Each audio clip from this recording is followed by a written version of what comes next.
Breaking developments, word of a possible delay in the federal trial of City State's Attorney Marilyn Mosby. Fox 45 News investigates. Shocking audio of first responders threatening to drive an ambulance into the harbor. Fox 45 News looks at how deteriorating morale is affecting your safety and your wallet. City council members raise concern over enforcing a new potential dirt bike law. Fox 45 News examines the communication breakdown currently causing issues and how neighboring counties are tackling the problem. Live from WBFF in Baltimore, this is Fox 45 News at 4.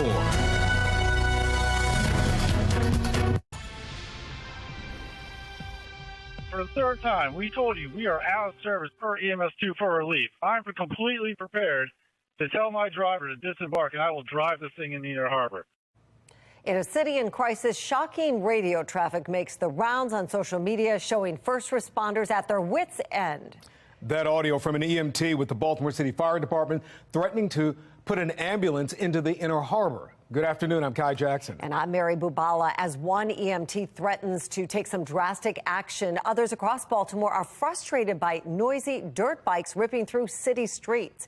We have live team coverage this afternoon. In just a moment, Alexa Ashwell compares how other jurisdictions are handling their dirt bike problems to the inaction from Baltimore City leaders. First, Maxine Stryker has more on the fire department as it continues to face staffing shortages. The union says it's a clear sign their members are overworked and at a breaking point. Maxine? Well, Kai, that audio circulating on social media, confirmed to us by several fire officials, highlights a very serious problem within the Baltimore Fire Department, one they say has been festering for years and now is only getting worse. For the third time, we told you we are out of service per EMS2 for relief. It's shocking Baltimore City Fire Department radio traffic making the rounds on social media between an EMT and fire communications that ends with a threat. I'm completely prepared to tell my driver to disembark, and I will drive this thing in the Inner Harbor. The EMS worker repeating he's out of service before saying he'll drive the ambulance into the Inner Harbor. Rich Langford, president of the Baltimore Firefighters Local 734 Union, says this is a clear sign that some members are at their breaking point. Absolutely. I'm not going to comment on the video directly, but I would say the morale of this department is like that of a sinking ship.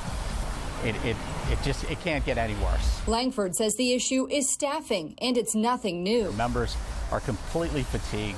They're completely at their breaking point, and there's no end to this in sight.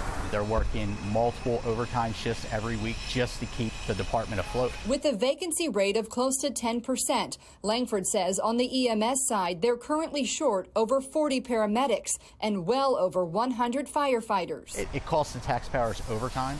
It puts a strain on the fire department's budget. The city's EMS system is the busiest per capita in the United States, according to Langford, and the staffing shortages ultimately aren't just costing taxpayer money, but affecting response times too.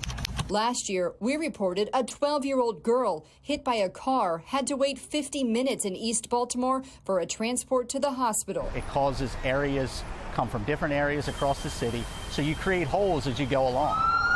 And there are times the department is so short-staffed, some fire companies are forced to close. If the Baltimore City Fire Department is a ship amongst the sea of problems, staffing is looking like a tidal wave coming at us that we need to avoid. Josh Fannin is the president of the Local 964 Baltimore Fire Officers Union and is also expressing just how bad staffing is. He says the shortages are affecting members' mental health. I think that the additional work hours, overtime, it does take its toll on the mental health of our members, but one of the things with mental health is you have to address the problem or it's going to continue. So if the problem is brought on by additional work hours, then we need to address that. So this audio? I'm completely prepared to tell my driver to disembark, and I will drive this thing in the Inner Harbor. Is no laughing matter. Now, we also reached out directly to the fire department for comment. A spokesperson tells us this is a disciplinary matter, so they are unable to comment. Reporting live in Baltimore, Maxine Stryker, Fox 45 News. Maxine, thank you. Well, street racing and illegal dirt bike riding are two major and ongoing issues cities and counties across the state are faced with. But as Alexa Ashwell tells us, not all jurisdictions are responding in the very same way. She joins us live now in North Baltimore with the very latest. Alexa? Well, Mary, one of the latest intersections to be shut down here in downtown Baltimore, right here, President and Pratt Streets. The mayor is expected to sign a bill that would allow for stiffer penalties for this type of illegal activity. But the concern is, will this soon-to-be law be properly enforced? Throughout the summer, street racers shut down intersections throughout the city, including here near the Inner Harbor, downtown Baltimore, and even in the outskirts towards the county lines. Dirt bikes also remain a problem. Riders have been spotted weaving through cars, riding on sidewalks, and veering into areas like Patterson Park. As for what's being done about it, the concern is many have. The mayor is expected to sign legislation that would allow those convicted of this illegal activity to face a $1,000 fine or up to 1 year in jail. But will this soon-to-be law be enforced? Councilman Yitchy Slifer, who introduced the bill, says he's addressed enforcement concern, and much of it centered on confusion as to what the law actually is amongst officers. There's always confusion on the street about, what's the actual citation that would be written in a scenario like this? Is this like a minor traffic infraction? Are those who are participating, is there some type of violation against them, even though they may not be the ones driving a car? This bill really just clarifies it, puts it in very easy text. Yes, and the councilman says the mayor will be signing this bill into law later this month. And Alexa, we know Baltimore City is not alone when it comes to issues with street racing and illegal dirt bikes. What are some of the other jurisdictions experiencing? Is it some of the same things, and how are their leaders responding? Yes, Mary, pretty much all of the surrounding jurisdictions, counties here surrounding Baltimore City are experiencing similar issues. In Howard County, the Howard County Police Department recently posting to Facebook that they've charged 2 drivers from a rally in the Hickory Ridge area earlier this month. What other jurisdictions are doing, I'll have more for that coming up at 5. For now, reporting live in downtown Baltimore, Alexa Ashwell, Fox 45 News. Alexa, thank you. That brings us to our question of the day. Do you think the city is doing enough to crack down on dirt bike riders? So far, 100% of those who voted say no. We still want to hear from you. Go to foxbaltimore.com/vote to weigh in right now. New developments in the federal case against City State's Attorney Marilyn Mosby. One includes a possible delay in the trial that's set to begin next Monday. Let's bring in Fox 45's Mackenzie Frost, who's been covering this from the very beginning and also going through documents today. Mackenzie, what are you learning about these delays and why this is happening? Well, Kai, it has been a flurry of filings from the federal government today. These latest court documents indicate really centering all around the question about expert witness testimony. The federal government says because Marilyn Mosby and her defense team were late to disclose the expert witnesses that they want to bring up by the July 1st deadline, they say that those witnesses should be excluded from moving forward. If not, prosecutors are asking the judge to delay this trial so that they would have time to hire their own expert witnesses. Remember, this trial is set to begin on Monday. We do know that there is another hearing was already scheduled to take place tomorrow afternoon, so it's unclear if there will be any more filings today or if all of this will be hashed out tomorrow during that hearing. Kai? Yeah, Mackenzie, there were more documents filed by the prosecution today, though. The issue of Miss Mosby's travel businesses is also becoming central to the case. Is that right? Yeah, that's right. And we do know that all of this centers around the question about whether these travel businesses were operational, right? Prosecutors say that they want to bring up some previously mentioned statements from Marilyn Mosby herself, as well as representatives like her spokesperson that they made years ago, all centering around these travel businesses. Remember last week during the previous hearing, the judge barred any sort of mention of previous investigations into Marilyn Mosby. That included the Bar Council as well as the probe from the Baltimore City Inspector General. That one really hinged on those travel businesses. Remember that Marilyn Mosby asked for that investigation herself. But now we're seeing in these latest court documents that Marilyn Mosby made comments and talked to her spokesperson about how to answer some of these questions about whether these businesses were operational. operational. In the court filings, we see some pieces of evidence from the federal government that they plan to introduce and perhaps show to the jury, talking about this as well as whether they were operational. Last week, we heard from the defense that those businesses were in fact operational, and that's how her defense team is saying that she took a hit financially during the COVID-19 pandemic and therefore qualified her to withdraw some of that money from her retirement account without penalty. That's where those perjury charges come into play. But we also know that those businesses, from her own statements and her spokesperson, said that they were not operational. Now we're hearing that they were operational. So all of this really could be hashed out again tomorrow during the hearing, and we'll see Marilyn Mosby herself go into that. And then again, September 19th is when this trial is expected to begin. But we could see a delay, and we'll have to just wait to see what happens. Live in Baltimore, Mackenzie Frost, Fox 45 News. I will just be clear that there is no potential tax increase because I'm not going to consider that. That was Baltimore County Executive Johnny Olszewski 1 month ago saying a tax increase for county residents was not an option to pay for teacher raises. A month later, the teachers union is taking some action as they say these raises have yet to be funded and educators hang in limbo. Fox 45's Amy Simpson live with the latest on this. Amy? Yeah, well, the teachers union, the Baltimore County Teachers Union, will be delivering an open letter at tonight's school board meeting in Baltimore County, publicly pressuring both county leadership and school leadership to find a way to make these raises a reality. The back and forth continues. It's very frustrating that we're still talking about it, that we still haven't resolved this. To find a source of funding for negotiated and agreed upon salary increases for thousands of teachers and staff at Baltimore County Public Schools. It's frustrating and it's disheartening. In the midst of a nationwide teacher shortage, the Teachers Association of Baltimore County is set to deliver an open letter to BCPS and county government, once again putting pressure on leaders to find a solution to prioritize and retain the educators they have right now. Knowing that we had more than 10% of our unit resign or retire last year, over 1,000 educators, we just need to make this the priority and get it done. This summer, the Baltimore County School Board asked county government for an additional $50 million to move forward with the district's 5 union contracts. But beyond this year, funding had not been identified to continue paying those higher salaries. And this time last month, the county executive held a firm stance, telling Baltimore County Public Schools with a yearly budget of more than $2 billion to tighten its belt, instead of asking Baltimore County taxpayers to pay more. It's irresponsible of the Board of Education to forward that to me and the county council. It would be even more irresponsible for us to approve the ongoing costs. BCPS just shared a new funding proposal on Friday. And in a statement today, County Executive Johnny Olszewski says he's dedicated to making sure our educators receive the competitive compensation they deserve, noting the record funding he's provided since taking office. And right now, his team is reviewing the sustainability and fiscal responsibility of the latest proposal. We need this. Meanwhile, the message from the teachers union remains clear. Just find the money. What's the most important factor in a student's education?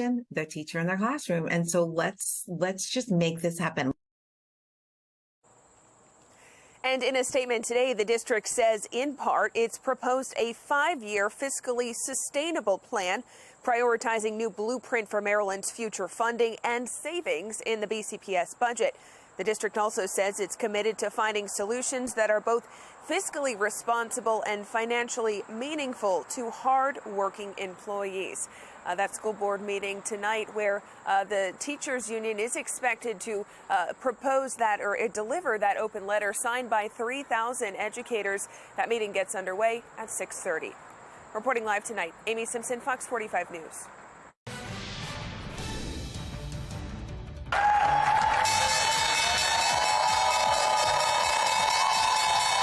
All right, breaking news on Wall Street. The only applause because the trading day is over. The stock market's absolutely plunging on worse than expected inflation news. The Dow at one point was down almost 1,400 points.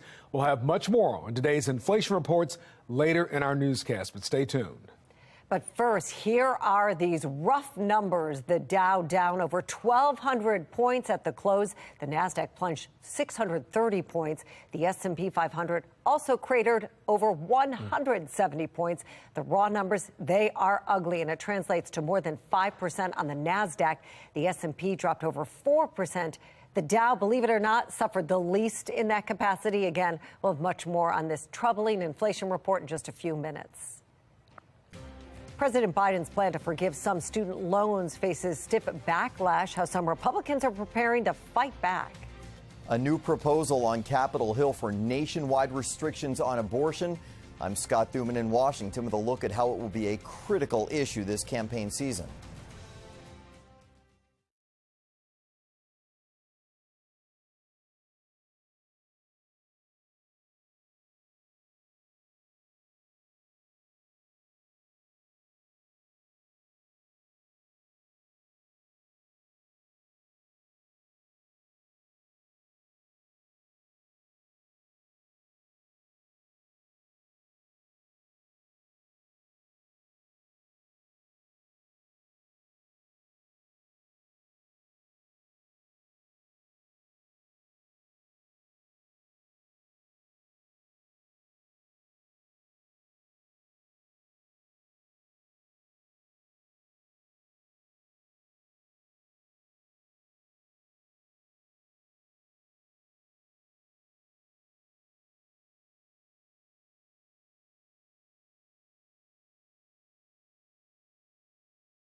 Fox 45 News, winner of 17 2022 Regional Emmy Awards, more than all other Baltimore news stations combined.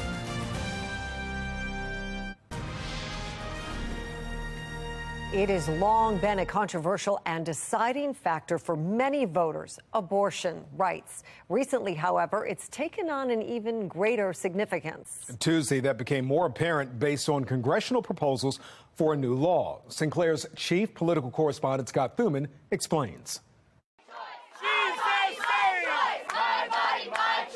What intensified in the fight over women's rights here is expected to be a driving force here. Access to abortions an even higher priority in politics, especially as lawmakers try to cement new policies. We have the ability in Washington to speak on this issue if we choose. I have chosen to speak. Republican Lindsey Graham Tuesday proposing Congress ban most abortions nationwide after 15 weeks of pregnancy. Abortion is a contentious issue.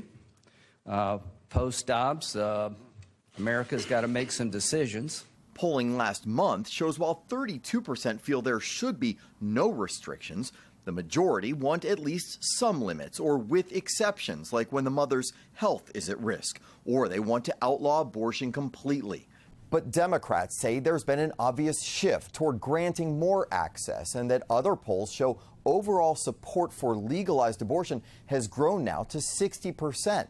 And they're banking on that getting them elected, airing attack ads against abortion opponents. Not even in cases of rape or incest. And women will die because of it. All because of Greg Abbott's abortion law. Vice President Harris this week calling for the issue to be more front of mind this election cycle. We must be vigilant and we must stand shoulder to shoulder. And this moment, post-Dobbs, highlights the fact that we still have a lot of work to do. They worry should they lose midterms, they'd lose this battle. Even before the Supreme Court's decision giving states the ability to outlaw abortion, Minority Leader Mitch McConnell said a nationwide ban from Congress is possible. In Washington, I'm Scott Thuman. Well, voters in New Hampshire head to the polls today to cast their ballots in the final Senate primary before November. 2 Republicans are fighting for the chance to challenge Democratic Senator Maggie Hassan. One is an insider, State Senate President Chuck Morse, who's endorsed by Governor Chris Sununu. The other, an outsider, retired Army Brigadier General Don Bolduc, who promotes 2020 election conspiracy theories. How great is the weather today? Pretty nice out there. It's been so nice, especially after the rain that we had yesterday. Today is much better. Yes. And we're actually going to keep this nice weather for a few more days. So we've got plenty of days to get outside, enjoy the nice weather. But for the people who do like those warmer temperatures, those are also on the way. Those are going to come next week. Right now, we're seeing temperatures at 81 over Baltimore, and we've got a few clouds in the background, but those will clear out. Winds are out of the west-northwest around 9 miles per hour. And overall, it's pretty nice, warm, quiet across the entire state. Temperatures are mainly in the upper 70s and the low 80s. We've got sunny skies over on the eastern shore and a few more clouds for the rest of us. But again, those will gradually clear overnight. Temperatures will quickly go from the 80s to the 70s to the 60s and the 50s for some. We're looking at temperatures close to average. And then tomorrow, high temperatures also close to average. So very pleasant. We're keeping low humidity.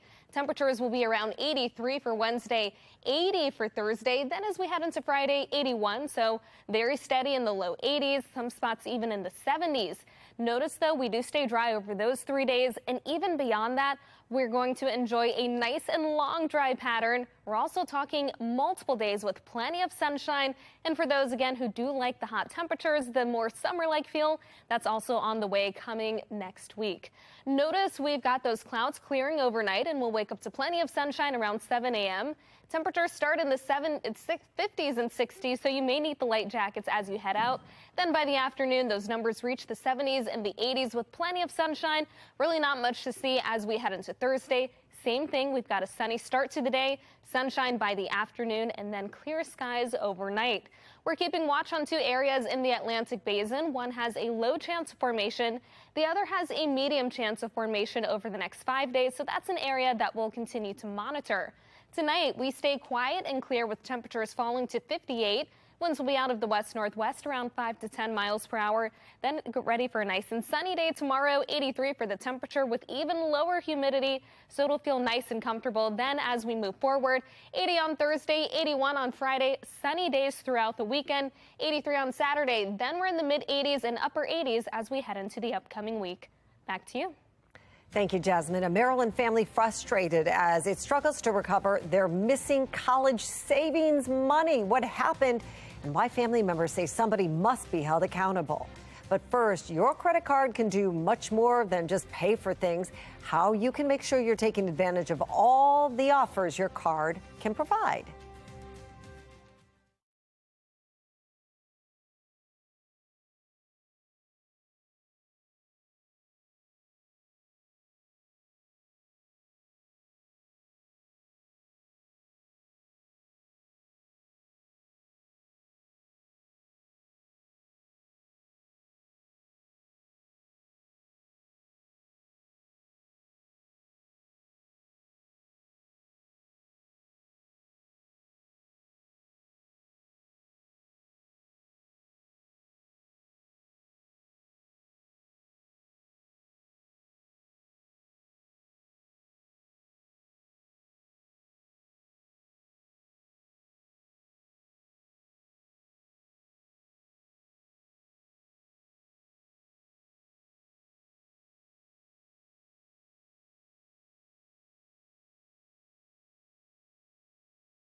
people all across the nation. Genevieve Rumi from our Sinclair sister station in Portland, Oregon, is working to save you money. This afternoon, she's finding you those savings every time you swipe. When it comes to credit cards, nearly every swipe comes with benefits. Maybe it's miles or cash back. That chip reader making things cheaper if you know how to tap into those savings. I wanted to look beyond the obvious. What am I missing out on? Because this plastic has perks. Lots of credit cards offer cash back, but it's not always automatic. Take my Alaska Airlines card, for example. If I actually want to get the money refunded, well, I have to go into my app. Then I have to search through all of the cashback deals and select the ones that interest me. ESPN, well, that's beneficial during football season. And gas, who doesn't need a discount on that right now? If I don't take this step, then I won't actually get that money refunded to me. It's essential, but there is something you can do to help remind yourself. You can set up alerts so you know when a new deal is available or one's expiring. As for that trip you've been wanting to go on, maybe the one you got discounted miles for or got it for cheaper with a companion fare thanks to using your credit card benefits, let's make it even less stressful. There are dozens of credit card companies that will cover all or some of the cost for TSA PreCheck. That's potentially $85 back. Others also refund the global entry application, which is $100. If getting to your vacation was rocky, flight delays, lost luggage, rental car issues, many companies also offer travel insurance to ease the pain. A glass of wine may help too. If your trip happens to take you to Sonoma, Visa Signature and Infinite customers can get bottle discounts and buy one, get one free tastings at more than 50 wineries. But you don't need to fly somewhere to have a unique experience. For Bank of America cardholders, yes, debit too, you get access to hundreds of museums across the country for free on the first full weekend of every month. In Portland, that includes OMSI, as well as the Portland Art Museum and the Japanese Gardens. There are some big benefits to credit cards. A little research on your own card goes a long way, so you can swipe smarter. No recording of a meeting of the Squeegee Collaborative tonight. A taxpayer protection watchdog joins us live to talk about why this may be a way for city leaders to shield themselves from accountability. Nearly 24 Republican governors sending a letter to President Joe Biden demanding he withdraw the student loan forgiveness plan. I'm Kayla Gaskins in Washington.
We have an education alert right now. Their outrage continues to boil over for Maryland 529 account holders. Not only are thousands of accounts still frozen, but now one man claims his account has disappeared. In it was more than $30,000 in savings.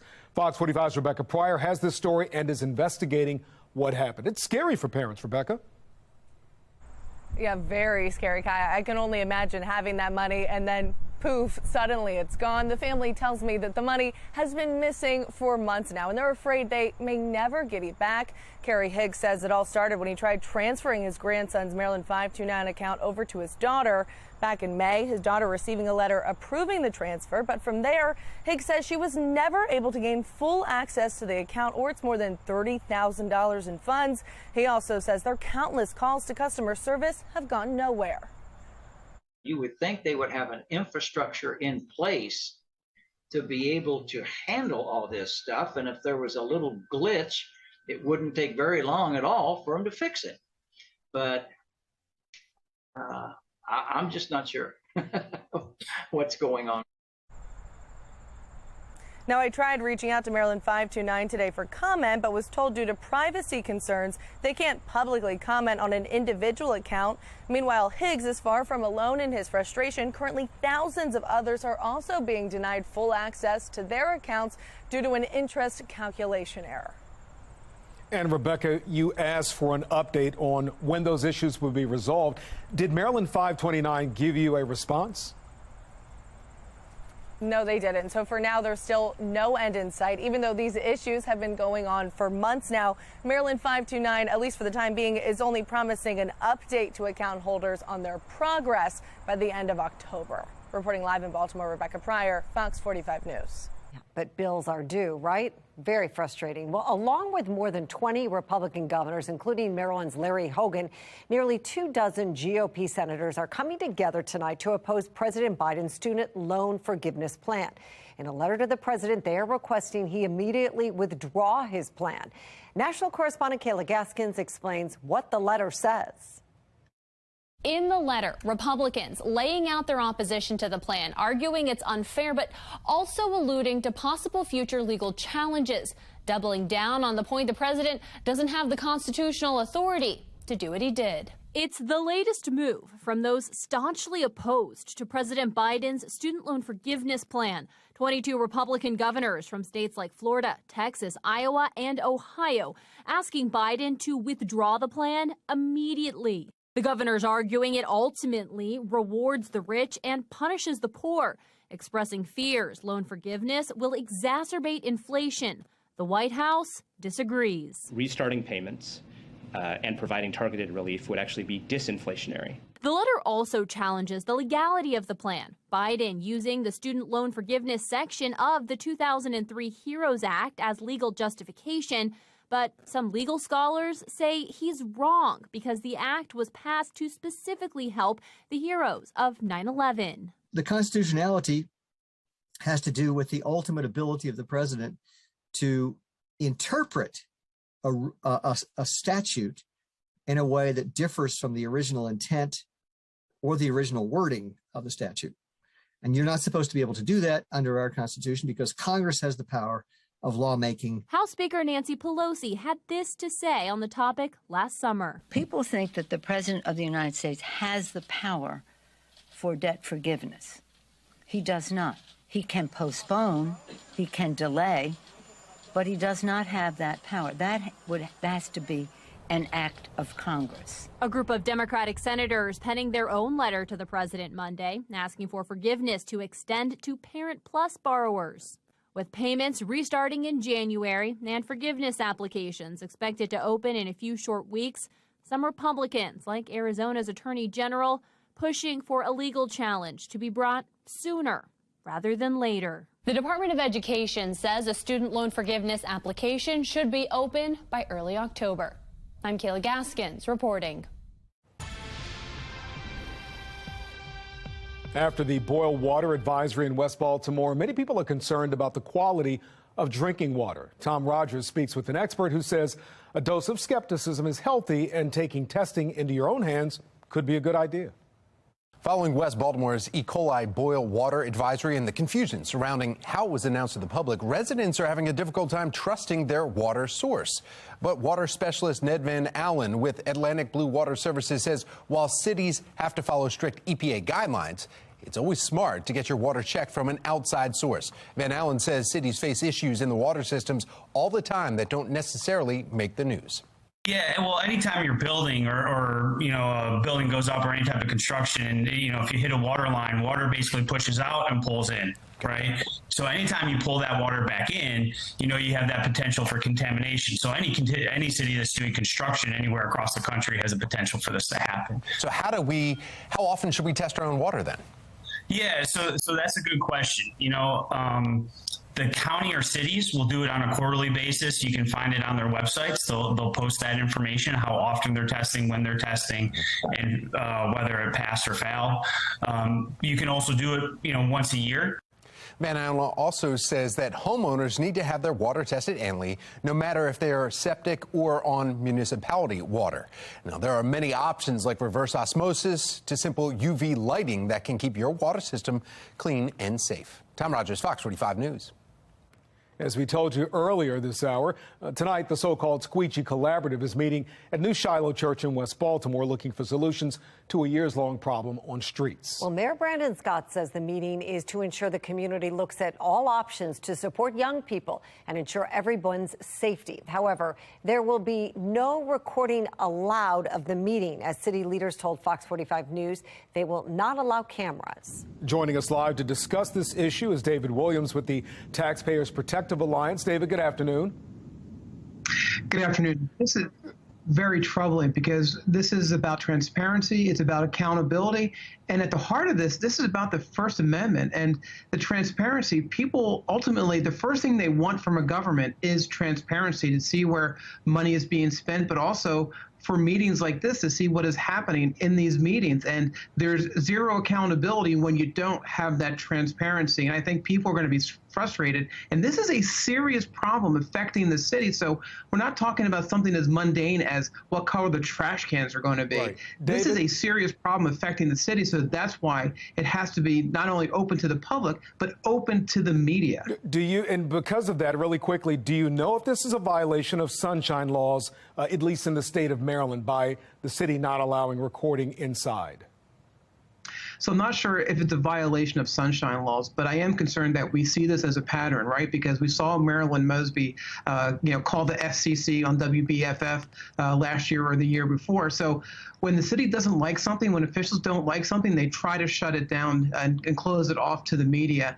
And that's troubling. The precedent that this sets is horrendous. And we hope that they reconsider. Listen, time is running out. I mean, this starts in a couple of hours, but time is running out on this. But this is a horrible precedent for the city to establish. What do you think it says about leaders, our city leaders, that they don't want it recorded? Do you think they don't want the scrutiny, or do you think they just want the young people who will be there to be more comfortable about sharing their life stories, their experiences, things like that, that may not be suited for a big audience to see? I think city officials are afraid. They're afraid of the scrutiny that this is going to get because, listen, there are ways of camera angles and shielding faces and being able to report this in a way that you don't give away the identity of the people that are talking, because it does have to be an open exchange of ideas, right? But there are ways of doing this. And quite frankly, I think as many people in the city need to see this and need to see these exchanges. And that's why it has to be wide and open to the public, because the only people that are going to see this are the ones that are attending. And what does that say? I mean, this is a citywide problem. So people across the city, and really, I think across the nation, need to see what's happening in Baltimore, because this is not the only place that there's this problem. There's this problem in other cities. So I think this is just city officials that don't want the scrutiny. They're afraid of the scrutiny. And again, the precedent this establishes, what's next? Which meeting do they close down next? All right, Mayor Brandon Scott refused to point fingers after the Department of Public Works didn't notify the public for days after a positive E. coli test. Do you believe, David, as you observe these things, that this is a pattern of refusing to face accountability or not wanting to take the blame in this instance? Oh, this is a real pattern. And when you talk about E. coli, I mean, you're talking about, 200,000 sicknesses a year across this country, hundreds of deaths. And this is, critical infrastructure to the city. And, what's going to happen next? Is the city just not going to, respond to any questions about any issue because they're going to claim that, the citizens don't need to know and that this isn't open to the public? And again, this is a city in crisis, right? This is a city that has education problems, a city that has crime problems. And the more information that people have, that's how you fix problems. You don't fix problems by keeping them in the dark. You fix them by bringing them out into the sunshine, into the light. And that's where I think they're getting this 100% wrong, is that they think if they hide these problems, if they don't talk about them, that they shut them off to the media, then these problems will go away. No, these problems will get worse if they don't open this up to the public. David Williams with the Taxpayers Protection Alliance. David, as always, thank you. Good talking with you.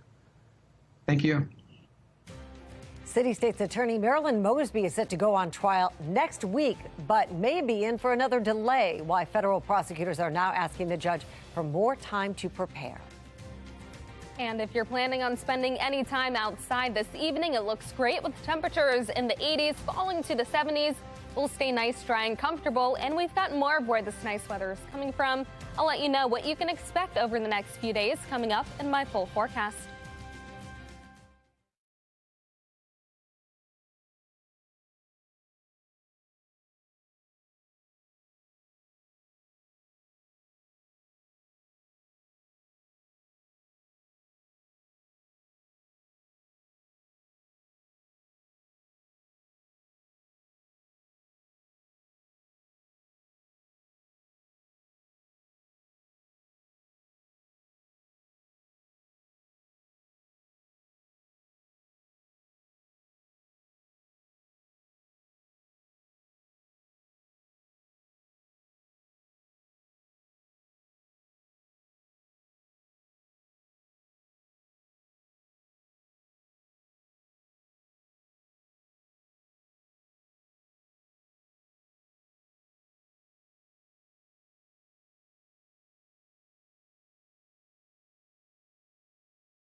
It's not far-fetched to say that an employee inside the company could take over the accounts of all of the senators in this room.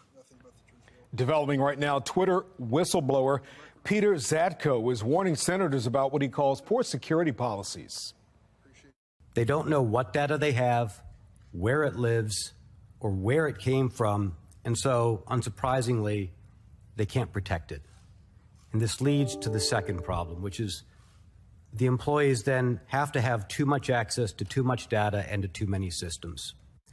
You can think of it this way, which is it doesn't matter who has keys if you don't have any locks on the doors. Twitter denies its former security chief's accusations, saying he was fired for poor performance.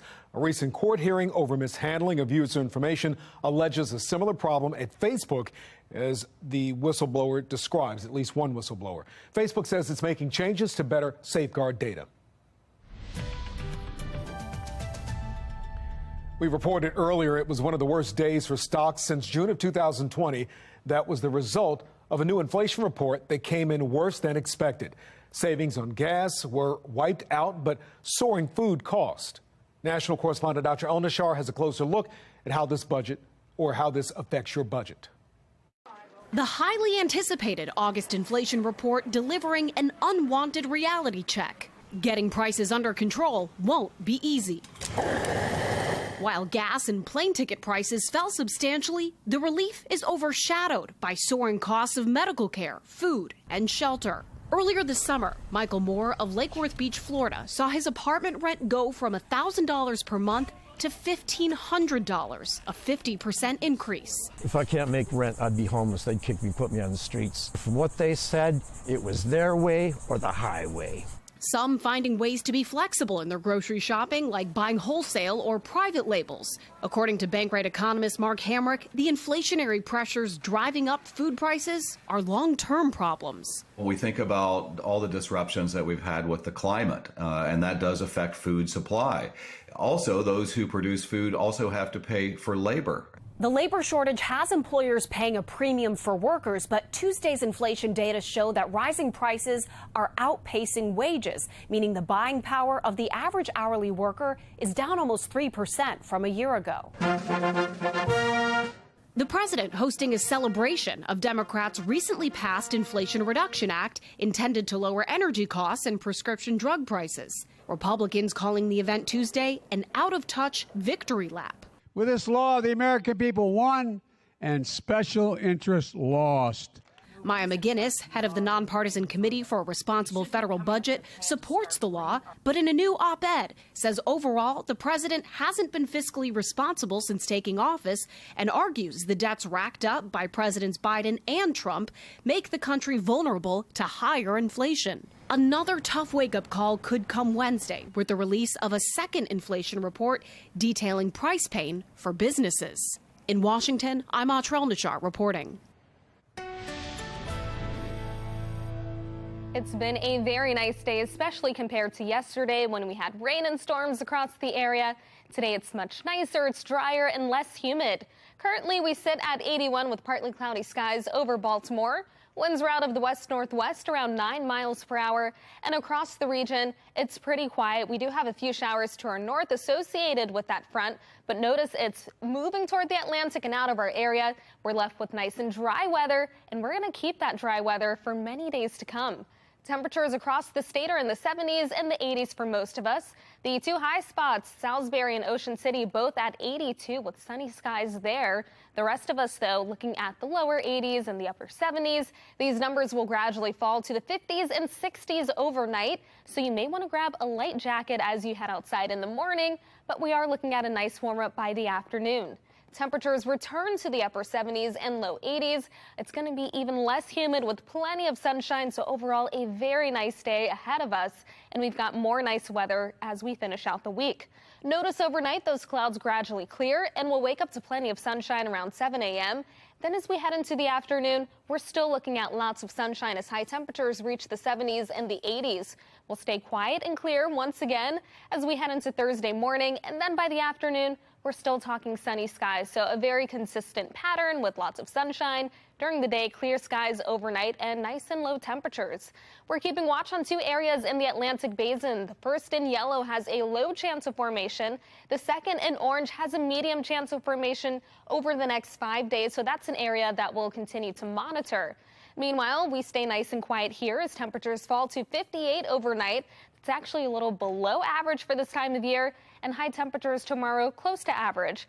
We're reaching the 70s and then the 80s heading into the afternoon with blue skies throughout the day. Then as we continue into the weekend, still looking at nice and dry weather, but we are talking a warm up. So if you do like those warm summer temperatures, those are going to make a return next week. 80 for the high temperature on Thursday, 81 on Friday with sunny skies throughout. Then as we head into Saturday, 83, 86, and a little bit warmer than average on Sunday. After that, it's back to summer-like temperatures. Highs will be in the upper 80s on Monday and Tuesday with mostly sunny skies and dry weather. Back to you. All right, Jasmine, thank you. Hey, NASA announces a new launch date for the Artemis 1 moon rocket. The agency says the new date is September 27th. The potential backup date is October 2nd. NASA scrubbed the first launch over technical issues, but they've been trying to fix those problems. The unmanned mission is the first of several planned to put people on the moon and potentially on Mars one day.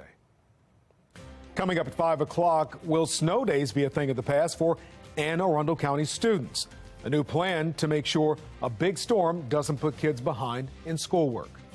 New poll takes a look at our path forward with the coronavirus. I'm Liz Bonus. We are moving on, except for one area, and it's very stressful. We'll tell you about it just ahead.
Well, according to scientists, COVID-19 is not completely over, but in some cases, people are leaving it behind.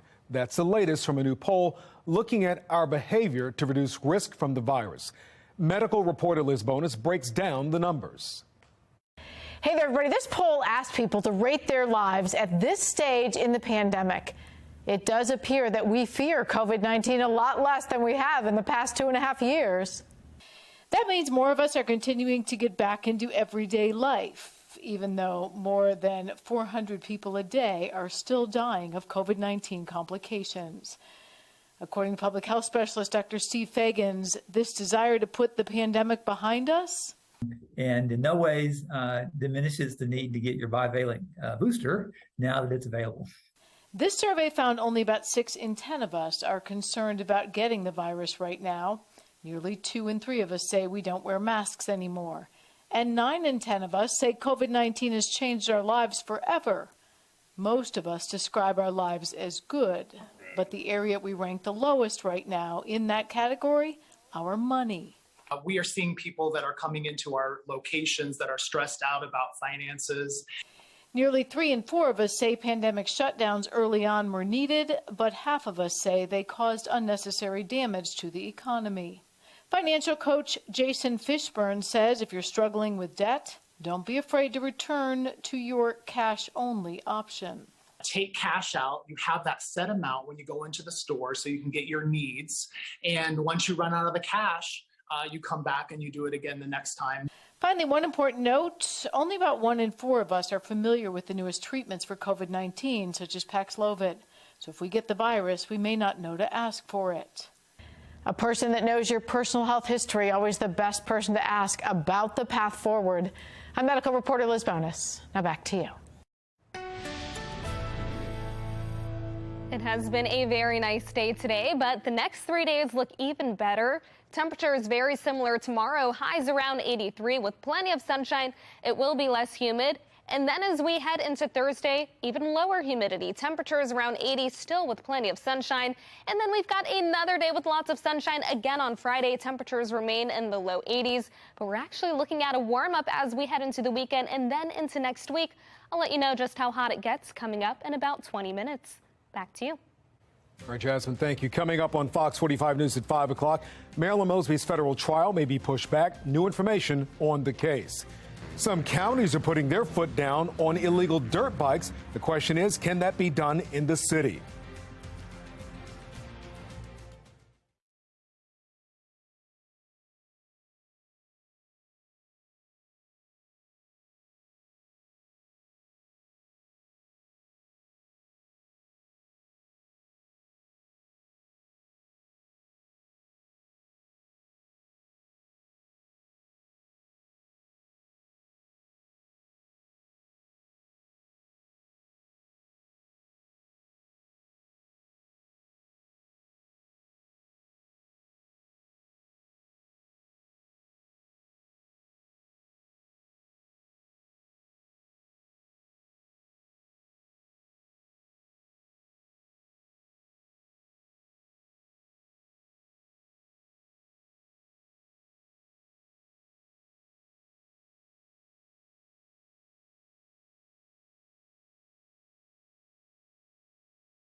Marilyn Mosby's trial may be pushed back. What we're learning from new documents about key experts in the case.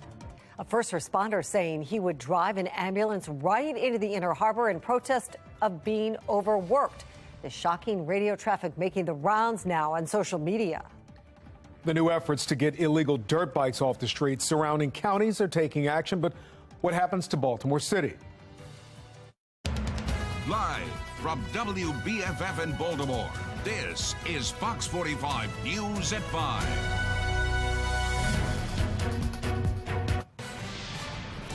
Breaking developments in the federal case against City State's Attorney Marilyn Mosby, and that includes a possible delay in the trial that is supposed to be just a few days away. Good evening, everybody. I'm Mary Bubala. I'm Kai Jackson. Let's bring in Mackenzie Frost right now, who's been going through these documents. Mackenzie, what are you learning? Well, Kai and Mary, it has been a flurry of filings by the federal government. The latest comes from the federal government, all surrounding about these expert witness testimony. The federal government says that Marilyn Mosby and her defense team, those expert witnesses should not be allowed to be included in this trial, they say, because the disclosure did not come on time, did not meet that July 1st deadline. They're asking the judge to exclude that testimony, and if not, prosecutors want this trial to be delayed. Remember, the trial is set to begin on Monday. They say that if that testimony is not excluded, they need more time to hire their own expert witnesses, and then the trial could move forward. Kai? Kenzie, there were a number of documents filed by the prosecution today. The issue of Ms. Mosby's travel businesses apparently is becoming central to the case. Is that right?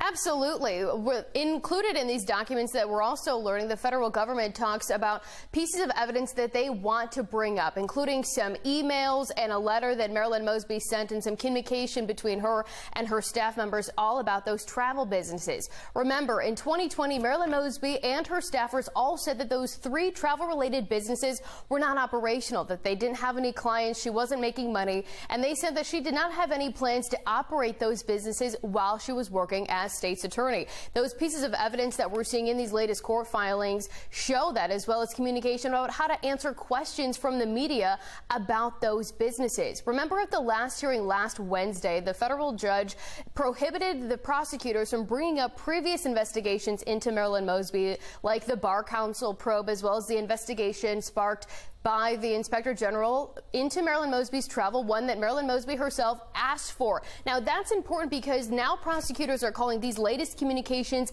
vital to the case, because the defense is saying that Marilyn Mosby did in fact suffer from the COVID-19 pandemic, suffer financially. They say that those businesses were the ones that took a hit. That's what allowed her to withdraw that money from her retirement account without using a penalty. That's where that perjury charge comes into play. But previous statements from Mosby and her staffer said that those businesses were not operational. So now we have to wait and see. Moments ago, I checked to see if there are any new court filings. Nothing new has been filed. We do know that we'll be back in court tomorrow for another hearing. We'll see if any of those details are hashed out. But again, September 19th, next Monday, is when that trial is scheduled to start. We'll have to wait and see what happens tomorrow.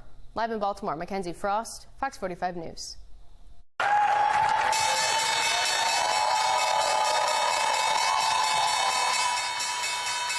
Also breaking right now, big financial news. The stock markets absolutely plunge on worse than expected inflation news. The Dow at one point was down almost 1,400 points. Well, here's what we're looking at. The Dow down over 1,200 points at the close. NASDAQ plunged 630 points. The S&P 500 also went way down over 170 points. The raw numbers, they are ugly, and it translates to more than 5% on the NASDAQ. S&P dropped over 4%. The Dow suffered the least in that capacity. We'll have more on that inflation report coming up soon. And now, in a city in crisis, disturbing radio traffic from the Baltimore City Fire Department with a medic threatening to send an ambulance into the Inner Harbor.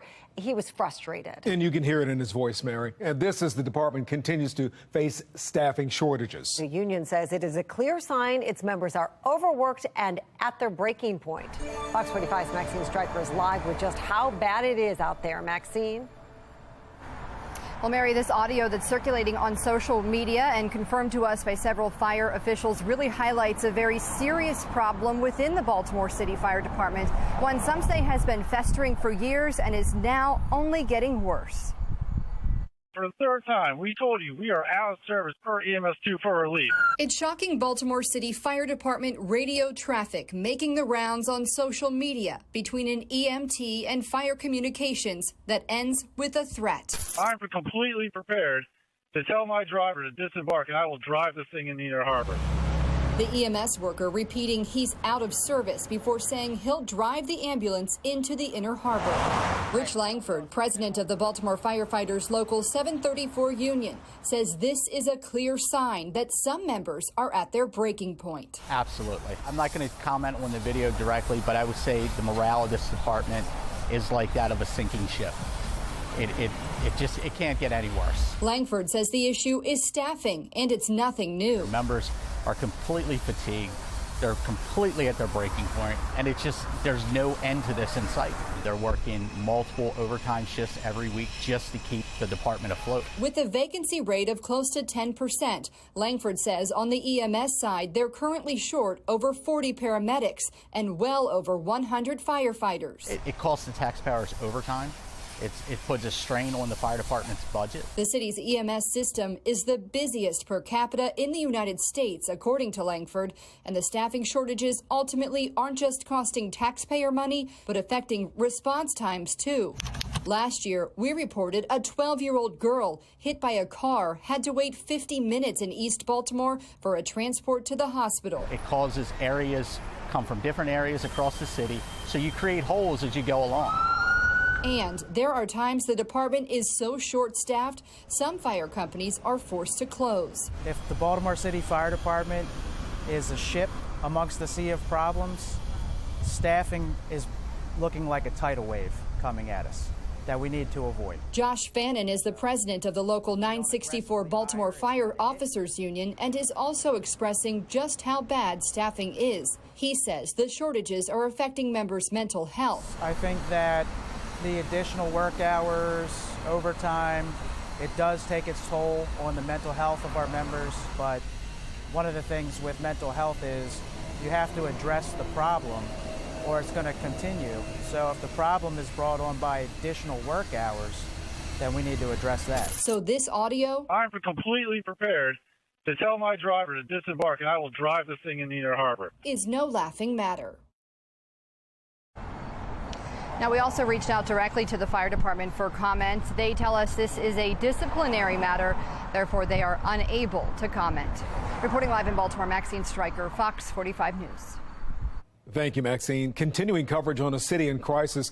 A man is shot in the head and killed this morning in southeast Baltimore. Police say they got reports of a shooting on North Conkling Street around 7:30 in the morning. They found a victim who'd been shot in the head. He was pronounced dead at the scene. Councilman Zeke Cohen, who represents that area, was at the scene.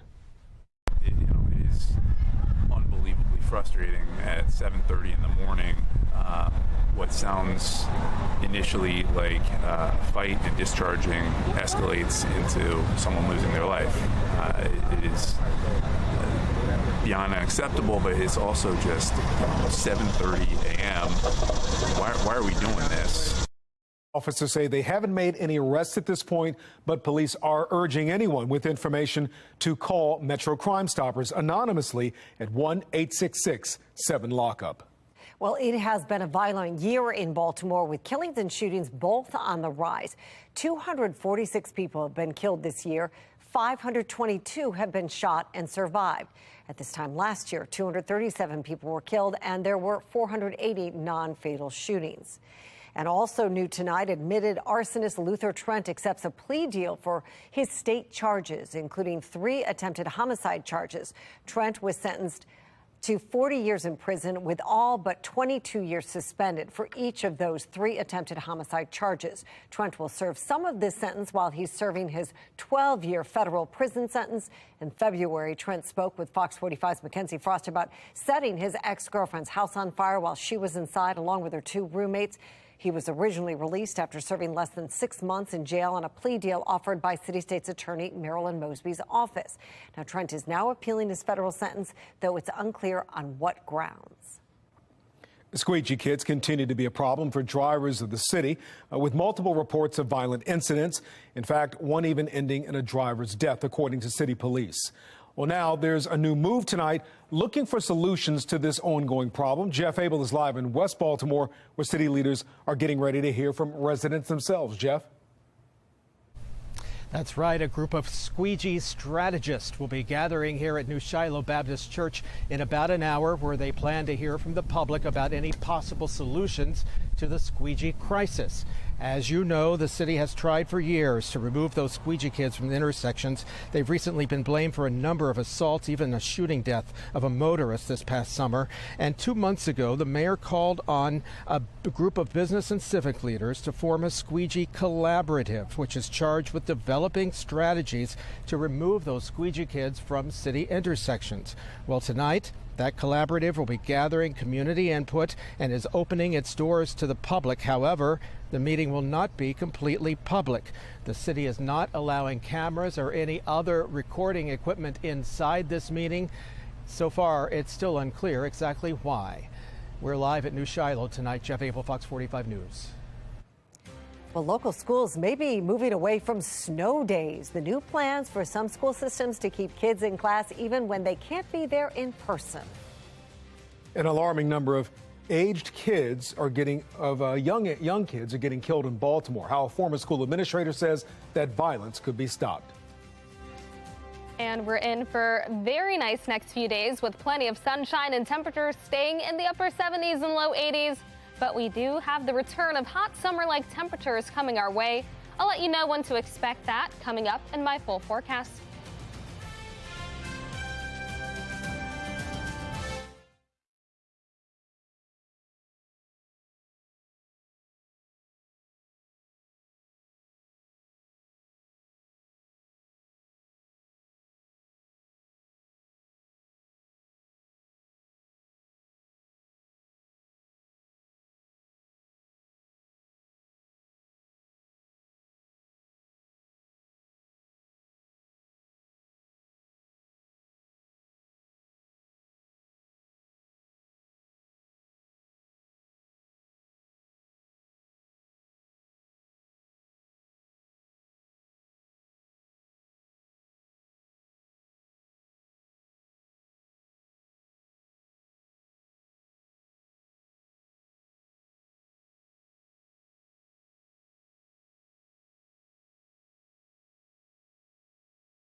Fox 45 News, winner of 17 2022 Regional Emmy Awards, more than all other Baltimore news stations combined.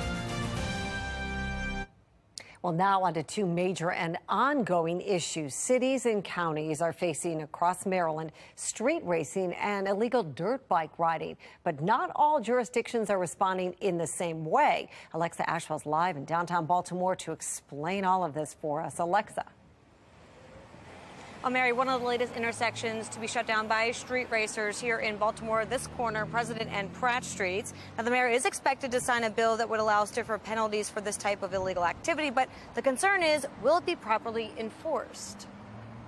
Revving engines, squealing car tires, and blocked intersections. Finally, a police car! For about the past year, street racers joining the long-standing controversial issue surrounding dirt bikes and the the illegal riding of them here in the city. It's ridiculous. Baltimore City Councilman Yitzi Schleifer introducing a bill that would allow stiffer penalties for such activity, including a $1,000 fine and up to a year in prison if convicted.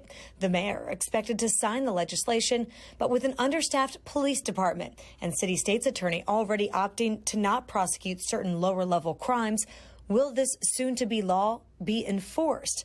Not everyone is so sure. If the police aren't going to enforce it now, what makes them think they're going to enforce this when there's just another law with a $1,000 fine? Hagerstown asking for the public's help in identifying people riding illegally.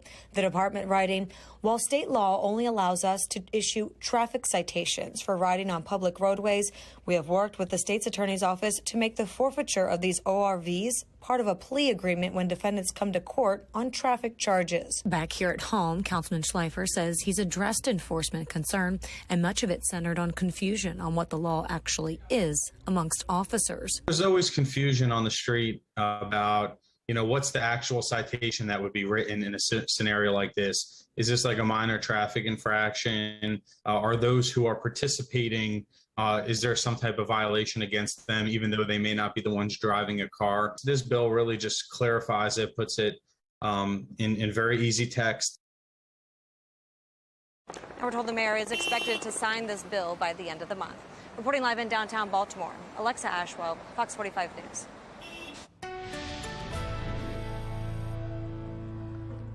All right, beautiful day out there, Jasmine. I mean, spectacular, especially after the rain and that humidity. Oh, my goodness. It was so warm, so humid, and just very gloomy with the rain. But we've turned things around. Today is much nicer. We've got sunshine, warm temperatures, and this warm weather, this nice and dry weather is going to last us for a few more days. 80 for the current temperature over Baltimore with partly cloudy skies. Winds are out of the west around 14 miles per hour, so it's a little breezy, but otherwise still very nice. That cold front that led to showers and storms yesterday is now to our east, and behind that we've got nice and dry weather here across Maryland. Temperatures are in the 70s and the 80s, many of us seeing those numbers close to average for the day. Overall, it's been nice and pleasant, and that weather continues tomorrow. First, overnight, our temperatures fall to the 50s and 60s. This means that you may need a light jacket as you head outside in the morning, but by the afternoon, we quickly warm up. 65 around 8 a.m., 70s as we head close to lunchtime. Then we're looking at temperatures reaching the low 80s by the afternoon with plenty of sunshine throughout the day and then clear skies overnight. As we take a look at the future scan, we'll gradually clear out. We're looking at lots of sunshine to start the day, and we keep the sunshine into the afternoon. We'll stay clear overnight and into Thursday morning, and even Thursday afternoon looks nice and sunny. So overall, a nice couple of days. Meanwhile, we're keeping watch on two areas in the Atlantic Basin. One has a low chance of formation. That's the area in yellow. And then the area in orange has a medium chance of formation over the next 5 days. None of these are threats to the U.S. at this time. 58 for the low temperature overnight, and it'll be nice and quiet and clear. Then expect lots of sunshine and low humidity tomorrow. High temperatures reach 83, keeping us close to average. Then we're actually looking at a slight drop in those numbers as we head into Thursday. We'll reach the upper 70s and the low 80s. We'll stay very close to that number as we head into Friday, but notice over the next 3 days, we've got plenty of sunshine to go along with the low humidity and that nice feel. Then as we continue the weekend, we do start to see our numbers rise. 83 on Saturday with mostly sunny skies. 86 on Sunday, again with mostly sunny skies. Then as we continue to move forward into the upcoming work week, we've got the return of summer-like heat. We're looking at highs in the upper 80s on Monday and Tuesday, but we stay nice and dry with lots of sunshine. Back to you. Thank you, Jasmine. Violent crime issues extend far beyond Baltimore city limits. Hearing from an expert about what can be done to slow the violence we're seeing throughout the state. After putting money away for years and years, tens of thousands of dollars are just gone. Now one family is worried they may not be able to pay for their child's education after issues with the state savings program. And could snow days be a thing of the past? The new school policy some districts are adopting to make sure kids don't miss class.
Well, should students switch to virtual learning on snow days this winter? That's a topic up for debate right now in Anne Arundel County.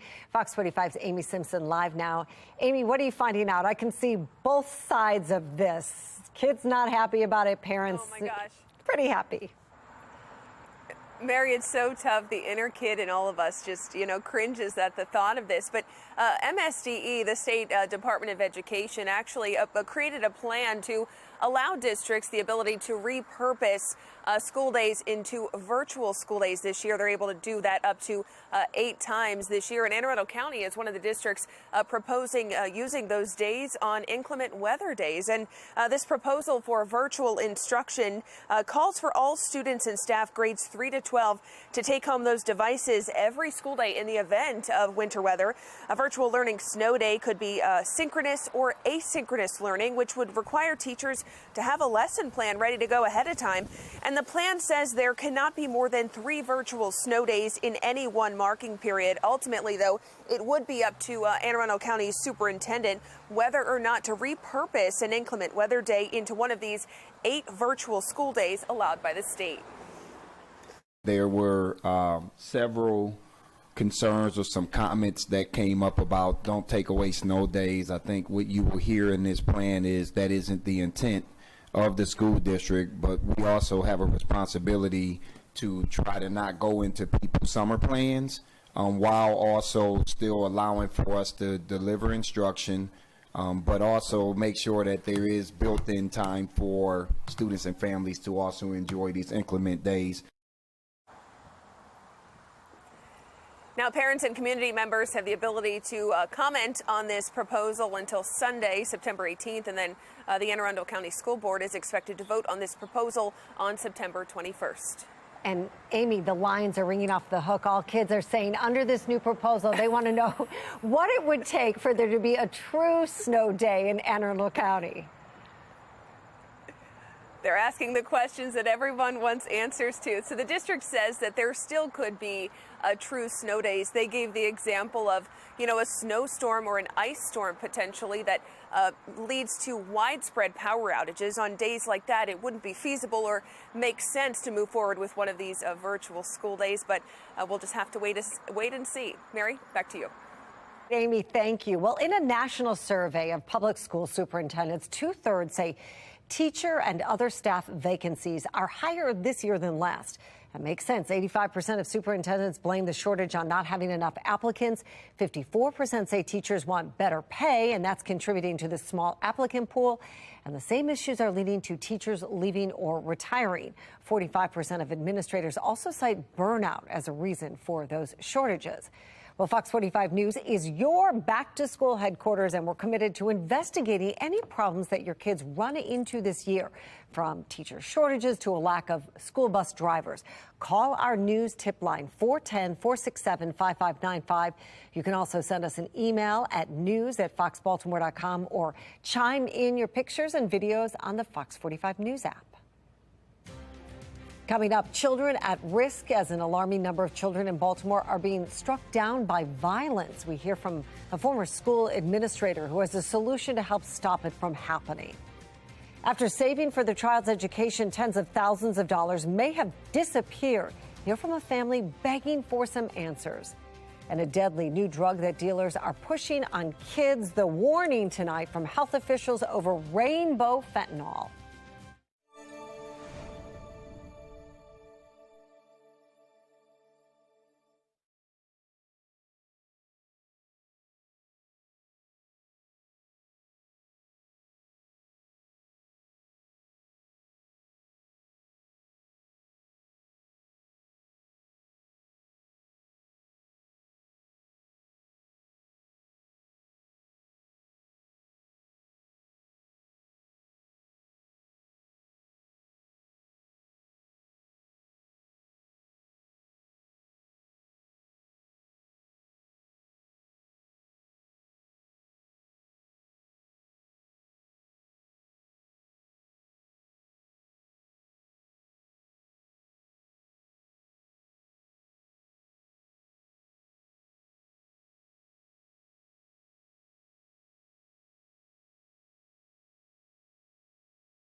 Project Baltimore is sponsored by the Snyder Law Group. Call 410-THE-FIRM.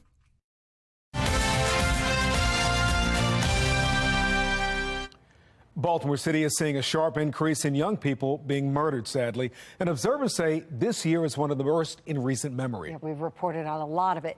Project Baltimore's Chris Papps explains why a former charter school operator who taught one of the teens who was recently killed believes there is only one solution. Citywide broadcast where we had students everywhere. The day that this happened, I saw a press conference. My thoughts and prayers go out to the victim's family. Jack Pinnell no longer lives in Baltimore, but he pays close attention to the news. I crossed my fingers. I hoped it wasn't one of our boys. What makes this a school difference? First, we have boys here. For 6 years, Pinnell ran the Baltimore Collegiate School for Boys, a charter school in North Baltimore he founded in 2015. Since then, more than 1,000 students have attended the school, including Jeremiah Brogdon. It's a gut punch. Brogdon was shot and killed earlier this month outside of Mergenthaler High School. This is not normal for any of us. A tragic and traumatic ending to the first week back to school for Baltimore City students. It's personal for me because I knew this boy when he was 12, 13 years old as a sixth grader at Baltimore Collegiate. And to see him growing up as a man, to see him as a young man, and to see his promise and just cut short, it's a sucker punch. It's hard. It's unspeakable. Young people, teenagers, murdered before becoming adults. It's so frequent in Baltimore, Pinnell says for some parents, the fear is part of everyday life. We start our school year by asking our parents, what are the hopes and dreams you have for your sons? It is the most emotional moment. And the hopes and dreams sometimes for those parents were, I hope my son lives to be 18 years old. Imagine that. Brogdon was just 17 years old. He was killed during a confrontation with a suspect who police have only identified as a teenager from another city school. His death marks the 21st murder so far this year in Baltimore, where the victim is age 18 and under. 21 murders, a record number compared to the same time period in the last 5 years, and almost double the amount from 2 years ago, when 12 young people were killed by September 7th. Pinnell believes the only way to reverse this trend is through a better public education system. Nothing stops a bullet like a job. You can't get a job without an education. So it all comes back to education, education, education. But in recent years, the education system in Baltimore has struggled. Despite being one of the most funded large school systems in the nation, the graduation rate over the past 5 years is down 2%. Student attendance is down 7%. And college enrollment is down 3%. There are two victims in this story, Chris. There is Jeremiah and his family, and there's the boy who is now a convicted felon, will be a convicted felon, and probably spend the rest of his life in jail. 2 lives are lost. 2 lives are lost in this circumstance. Everyone should stop and say, is this the city we want? On City Schools' website, the most recent parent survey results for Mervo were from 2019.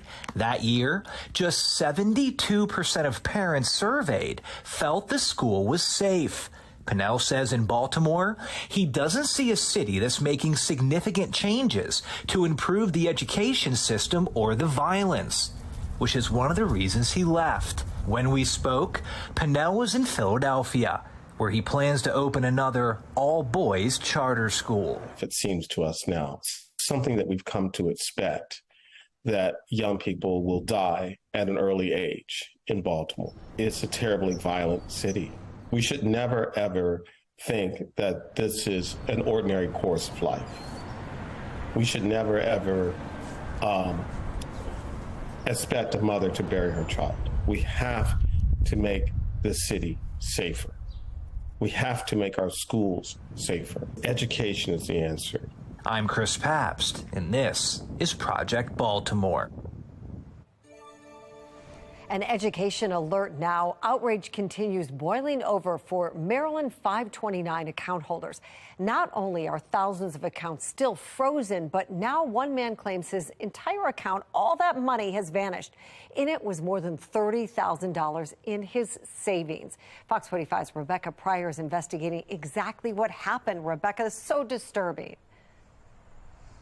Yeah, really scary, Mary. I'm told that money has been missing for about 4 months now, and the family's terrified they may never get it back. It's scary, is what it is. It's scary. Carrie Higgs thought he was being a good grandparent when he started saving for his grandkids' college funds early. It's not like this money, grows on trees. But after years of putting away his hard-earned cash, one of his Marilyn 529 accounts allegedly disappearing. All that money in my grandson's account is nowhere to be seen or found for 4 months now. More than $30,000 missing. Higgs claiming it happened when he tried transferring the prepaid account to his daughter. Back in May, his daughter receiving this letter approving the transfer, but from there, I can't see it. She can't access it, so we don't know where it's at. Higgs says she was never able to officially gain access to the account or its funds, and there are countless calls to customer service going nowhere. I've talked to several people, but no one that I've talked to has been able to give me specific help. I don't know who to turn to. So Fox 45 reached out to Marilyn 529 ourselves. However, we're told due to privacy concerns, they can't publicly comment on an individual account.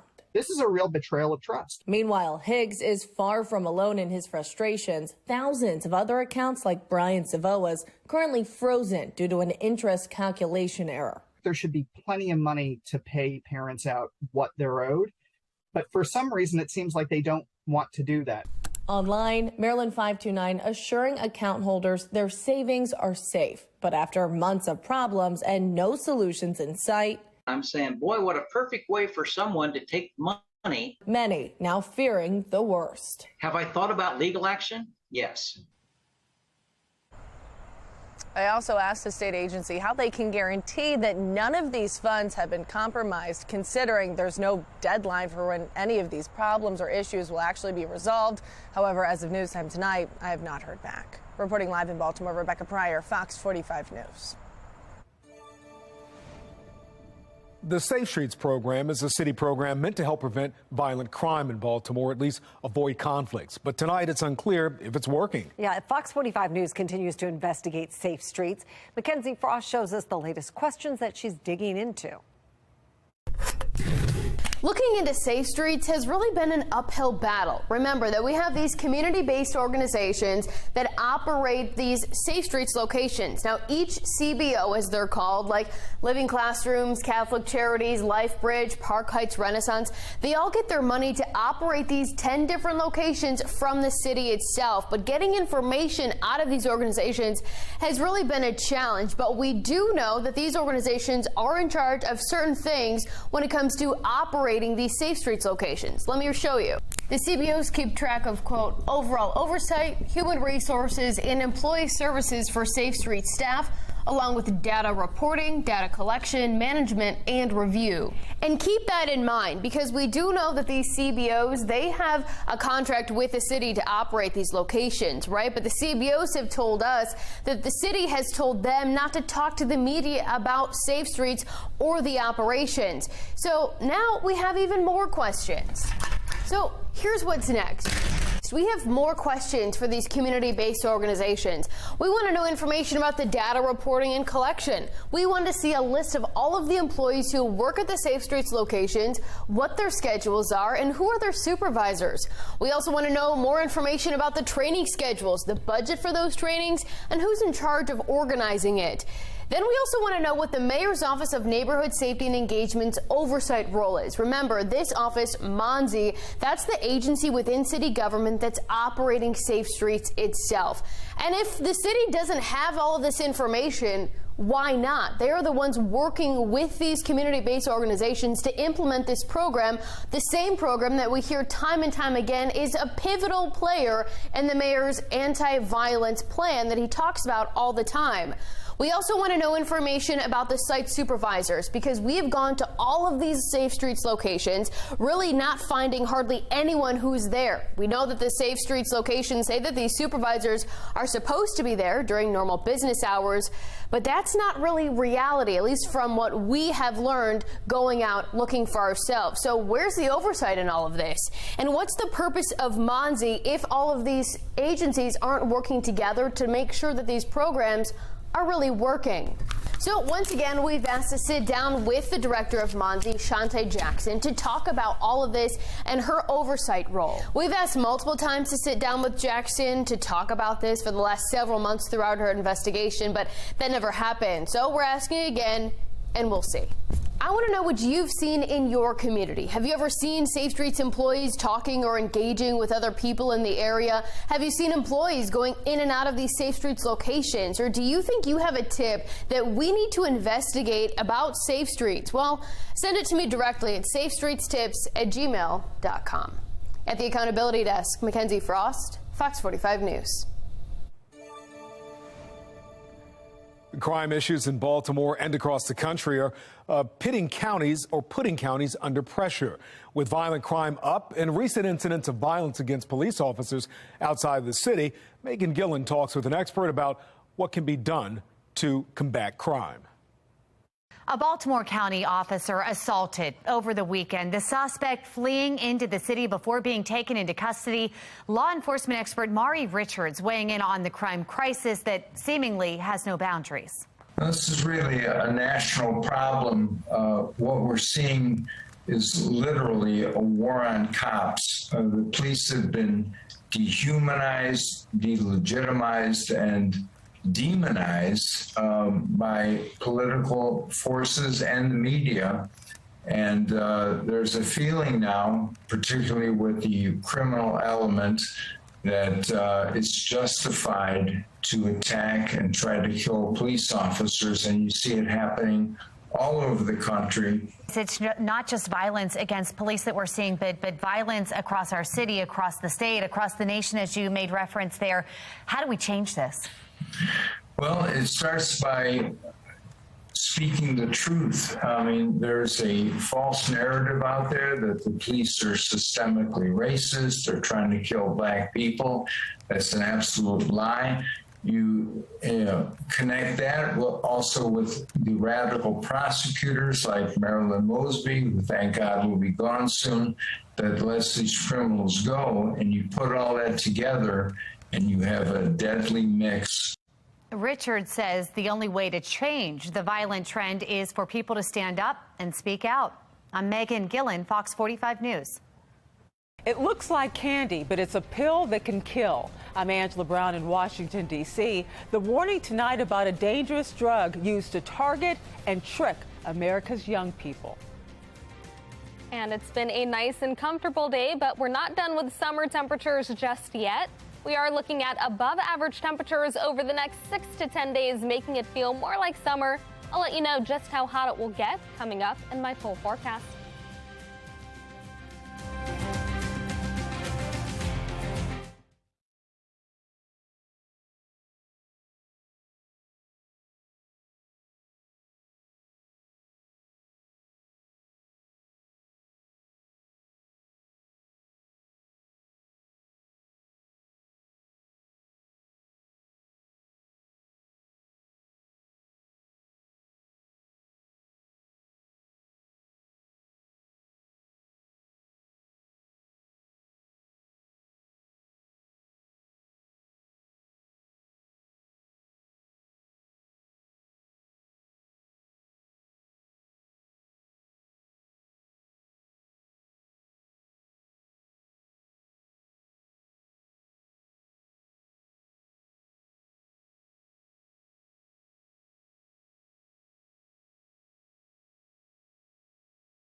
Making headlines, the Justice Department says it's open to accepting one of former President Trump's candidates for a special master.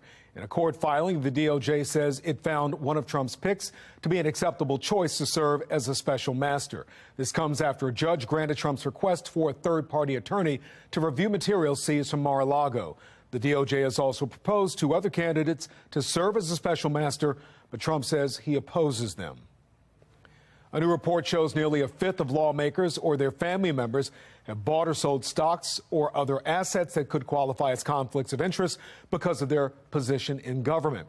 The findings are reigniting debate in Congress over limiting Congress members' ability to buy and sell stocks. House Speaker Nancy Pelosi, whose family has been criticized, says if a bill is introduced, she will bring it to the floor. Inflation rates are staying high, leading to a massive drop in the stock market. A new report shows inflation came in at 8.3%. That's above what the Federal Reserve expected after it already raised rates.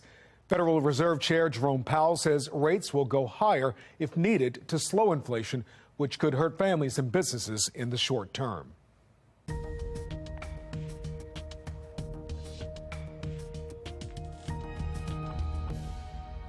In this Addicted America report, fentanyl is a dangerous drug that health officials are blaming for a recent spike in overdoses and drug-related deaths, and authorities say it's being pushed on kids as well. Law enforcement agencies are warning about the risk of rainbow fentanyl, a colorful variant of the drug that looks like candy. Angela Brown of the National Desk has the latest. Just last month, the DEA, Drug Enforcement Administration, working with law enforcement, seized fentanyl pills and products that looked like candy in 18 states. We talked to a mom who knows firsthand the pain of losing a child to fentanyl. 2 years later, Rebecca Kiesling still haunted by the last advice she gave her son, Caleb. You don't get a second chance. You don't get another life. Days later, Rebecca lost not only Caleb, but her other son, Kyler. And now I don't get a second chance. It's a lot to live with. Rebecca's boys dined together in a hotel room in Michigan in 2020 after ingesting fake Percocet pills that Rebecca says were 100% fentanyl. My son, Kyler, had 11 times the amount that was enough to kill him in his system.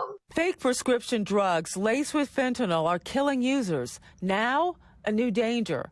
Fentanyl pills or powders that look like candy, sold in bright colors, even resembling sidewalk chalk, targeting kids.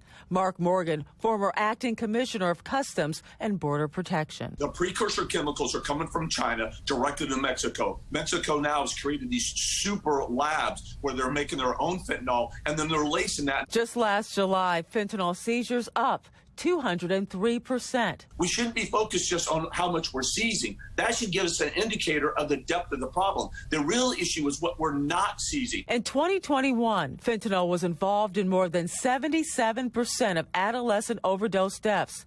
Rebecca lost both her boys in 2020.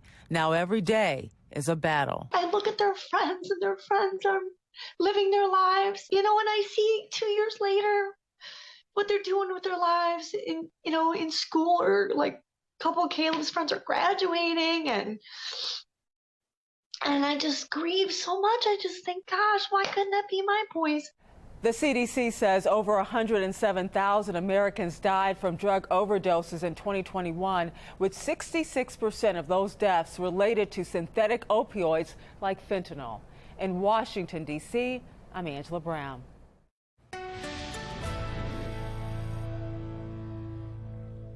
Well, we're checking in on our weather right now, and Jasmine, it has been a beautiful day outside. Oh, yeah, it's been so nice, especially when we look at how it was just 24 hours ago. We had rain and storms.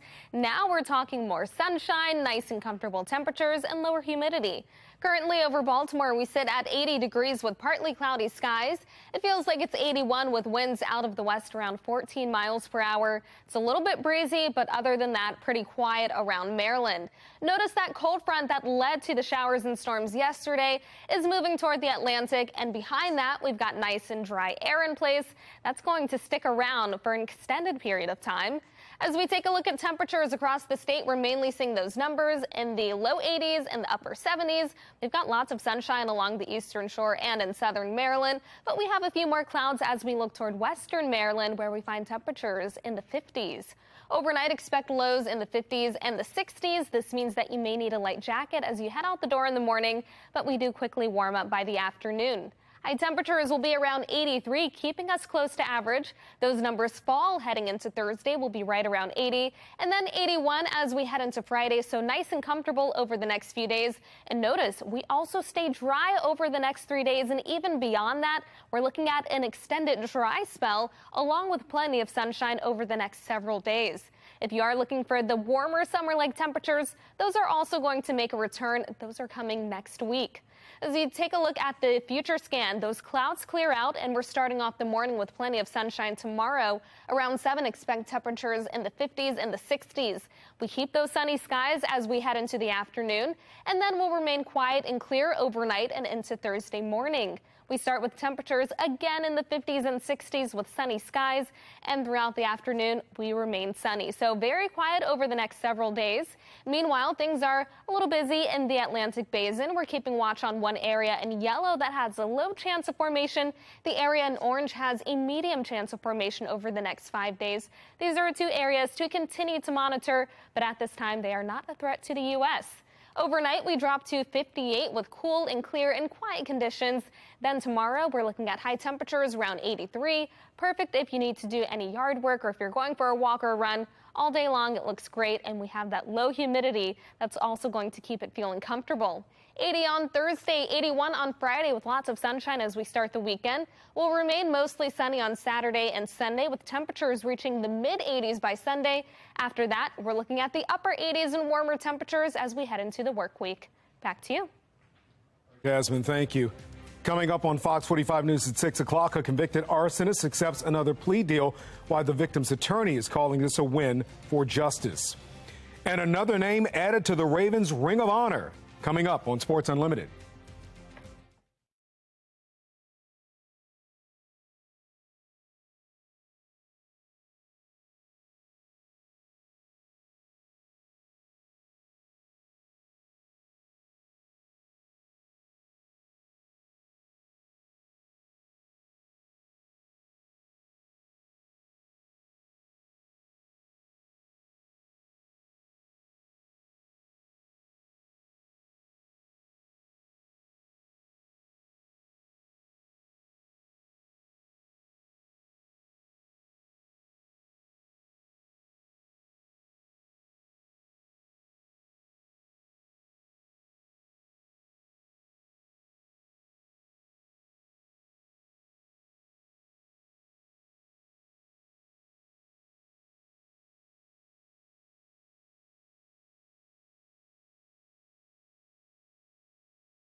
Come December, the 21st name, that's counting all the Ravens and Colts cluster, will be added to the Ring of Honor. Right guard Marshall Yanda will see his name hanging permanently at M&T Bank Stadium Week 13 when the Ravens host the Broncos. The soon-to-be Hall of Fame guard, I'm sure. Yanda played all 13 of his NFL seasons with the team that drafted him, 8 of those a Pro Bowler for the Ravens. He's a Super Bowl champ and retired after the 2019 season. Fitting when the Ravens shattered the single-season rushing record and finished 14-2. It's been 3 seasons since the Ravens had Yanda and healthy running backs with the combination Lamar Jackson using his legs. While it was only 1 game, the Ravens' rushing attack was non-existent against the Jets. 63 total yards, an average of 3 yards per carry. While they wait on J.K. Dobbins and Gus Edwards, Kenyon Drake, only days on the job with the Ravens, went straight to RB1. 11 carries, 31 yards. The hope is to only improve from here. We still learn the offense, in terms of the angles and the eyes and just assignments and formation, where to line up, routes to run, protections. I mean, there's carryover, but it's not the same, from team to team. It's got better as the game went on, I thought, and started getting a little more confident, in the way his running style and things like that. So, he's a veteran back, knows how to run the ball, still young enough to have a lot of juice. Same thing with Mike. But the run game got better as the game went on, and we've got to keep improving that. The postseason push picks back up after an off day. The Orioles in D.C. taking on the Nats for 2 games. The Mariners, Blue Jays, and Rays currently hold the 3 American League wildcard spots. The O's 5.5 back, with the White Sox and Twins closing in. The Orioles have 22 games remaining, nearly a third of those against Toronto. Thank you, Morgan. Coming up on Fox 45 News at 6 o'clock, new filings in the case surrounding City State's Attorney Marilyn Mosby, why the start of her federal trial could be in jeopardy. And it's primary day in 3 U.S. states, why one group is concerned their votes won't be counted on new machines.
New filings in the federal case surrounding City State's Attorney Marilyn Mosby. Why the start of her trial in less than a week may now be in question.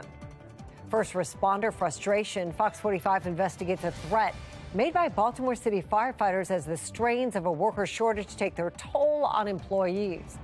And a woeful day on Wall Street. Why a new inflation report is stirring panic among investors. Live from WBFF in Baltimore, this is Fox 45 News at 6. Good evening, everybody. I'm Mary Bubala. Fox 45 News at 6 starts right now with the exclusive Fox Track Your Baltimore Minute. For the third time, we told you we are out of service per EMS2 for relief. It's shocking Baltimore City Fire Department radio traffic making the rounds on social media between an EMT and fire communications that ends with a threat. I'm completely prepared to tell my driver to disembark, and I will drive this thing into Inner Harbor. The back and forth continues. It's very frustrating that we're still talking about it, that we still haven't resolved this. To find a source of funding for negotiated and agreed upon salary increases for thousands of teachers and staff at Baltimore County Public Schools. It's frustrating and it's disheartening. Revving engines, squealing car tires, and blocked intersections. For about the past year, street racers joining the long-standing controversial issues surrounding dirt bikes and the illegal riding of them here in the city. It's ridiculous.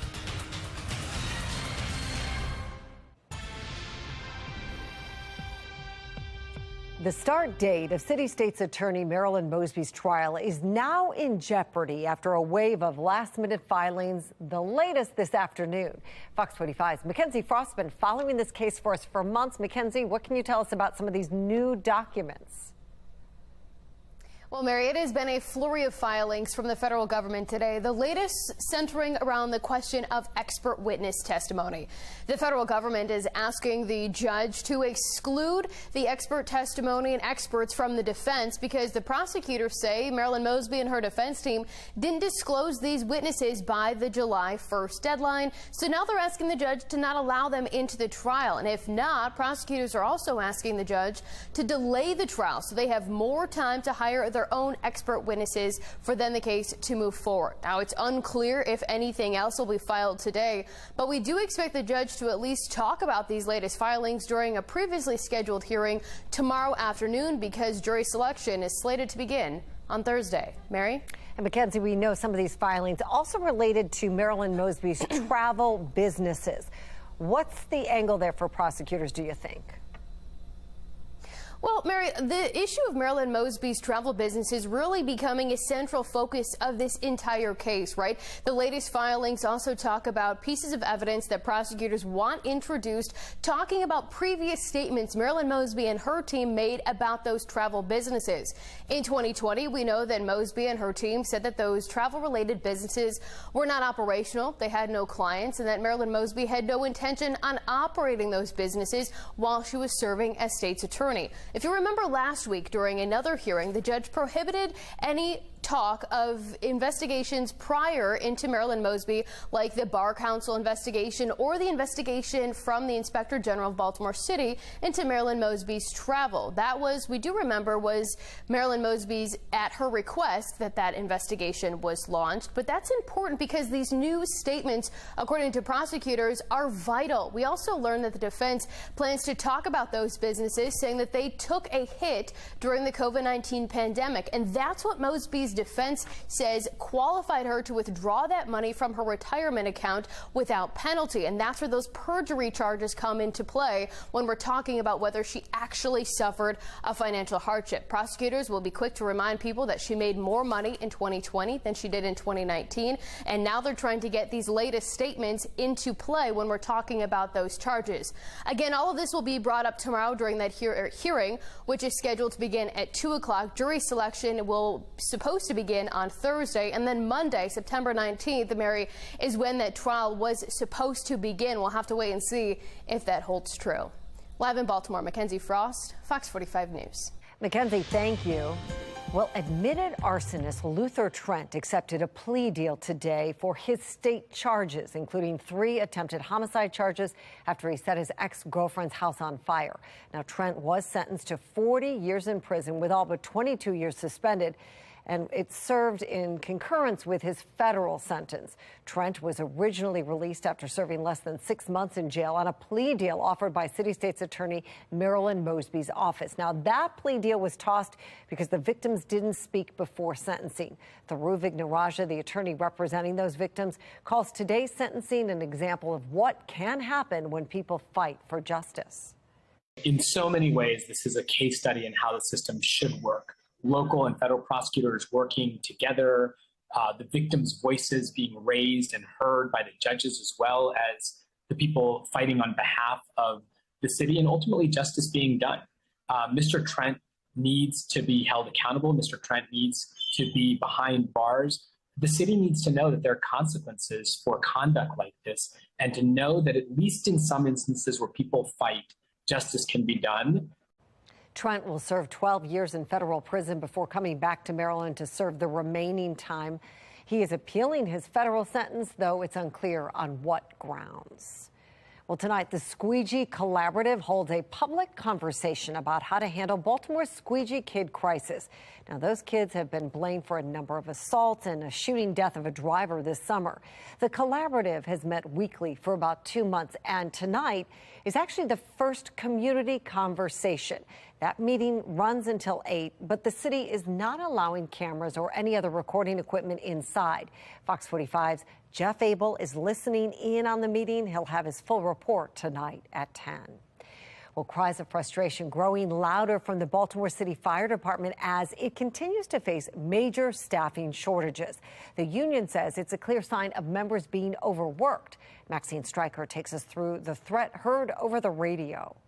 The audio circulating on social media, confirmed to us by several fire officials, highlights a very serious problem within the fire department, one that's been festering for years and officials say is only getting worse. For the third time, we told you we are out of service per EMS2 for relief. It's shocking Baltimore City Fire Department radio traffic making the rounds on social media between an EMT and fire communications that ends with a threat. I'm completely prepared to tell my driver to disembark, and I will drive this thing in the Inner Harbor.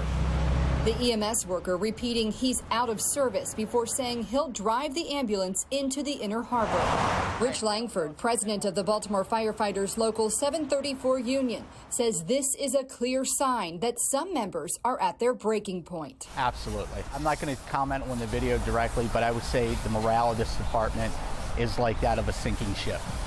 It can't get any worse. Langford says the issue is staffing, and it's nothing new. Members are completely fatigued. They're completely at their breaking point, and there's no end to this in sight. They're working multiple overtime shifts every week just to keep the department afloat. With a vacancy rate of close to 10%, Langford says on the EMS side, they're currently short over 40 paramedics and well over 100 firefighters. It costs the taxpayers overtime. It puts a strain on the fire department's budget. The city's EMS system is the busiest per capita in the United States, according to Langford, and the staffing shortages ultimately aren't just costing taxpayer money, but affecting response times too. Last year, we reported a 12-year-old girl hit by a car had to wait 50 minutes in East Baltimore for a transport to the hospital. It causes areas come from different areas across the city, so you create holes as you go along. And there are times the department is so short-staffed, some fire companies are forced to close. If the Baltimore City Fire Department is a ship amongst the sea of problems, staffing is looking like a tidal wave coming at us that we need to avoid. Josh Fannin is the president of the Local 964 Baltimore Fire Officers Union and is also expressing just how bad staffing is. He says the shortages are affecting members' mental health. I think that the additional work hours, overtime, it does take its toll on the mental health of our members, but one of the things with mental health is you have to address the problem or it's going to continue. So if the problem is brought on by additional work hours, then we need to address that. So this audio? I'm completely prepared to tell my driver to disembark, and I will drive this thing in the Inner Harbor. Is no laughing matter. We also reached directly out to the fire department for comment. They tell us this is a disciplinary matter, so they are unable to comment. In Baltimore, Maxine Stryker, Fox 45 News. Now, a Fox 45 News alert in 3, 2, 1. It's a painful day on Wall Street as stock markets take a dive on worse than expected inflation news. The Dow at one point was down nearly 1,400 points. Let's get into it right now. The Dow finishes down more than 1,200 points, almost 4% of its value. The Nasdaq lost more than 630 points by percentage. It had the worst day of the main indexes, and the S&P 500 plunged nearly 200 points. Now, a new report from the Fed shows inflation is above 8% year over year, well above the expected number after the Fed raised interest rates. Mary? Kai, thank you. Well, here's a look at today's top trending stories. Number one, Anne Arundel County schools are releasing a proposal to use virtual learning days instead of snow days. A new state rule allows school systems to repurpose up to 8 school days into virtual learning days this year. Parents are worried about losing snow days, but the superintendent says he doesn't want the school year to stretch too far into the summer. I think what you will hear in this plan is that isn't the intent of the school district, but we also have a responsibility to try to not go into people's summer plans while also still allowing for us to deliver instruction, but also make sure that there is built-in time for students and families to also enjoy these inclement days. Public comment on this proposal will be open until this Sunday. The school board will vote next Wednesday. Number two, Maryland continues to expand its COVID Ready program with new Omicron variant booster shots now available at more than 850 locations statewide. If you'd like to book an appointment, you can find a clinic at covidvax.maryland.gov. In the coming weeks, the Maryland Department of Health will release fall checklists encouraging Marylanders to get their boosters and flu shots immediately. Number three, a hazardous situation on I-95 in West Laurel this morning. Check this out. An overturned truck spilled sheetrock, causing major delays on I-95 northbound near Sandy Spring Road. Crews cleaned up the mess just before 11 this morning. All lanes now open, but Maryland State Police say no one was hurt. A new proposal on Capitol Hill for nationwide restrictions on abortion. I'm Scott Thuman in Washington with a look at how it will be a critical issue this campaign season. And if you're planning on spending any time outside over the next few hours, it looks great with temperatures at 76 in the next hour before dropping to the low 70s by 9. I'll let you know how cool it gets overnight and what to expect for the rest of the week coming up in my full forecast. Fox 45 News, winner of 17 2022 Regional Emmy Awards, more than all other Baltimore news stations combined.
Now, a Fox 45 News alert in 3, 2, 1.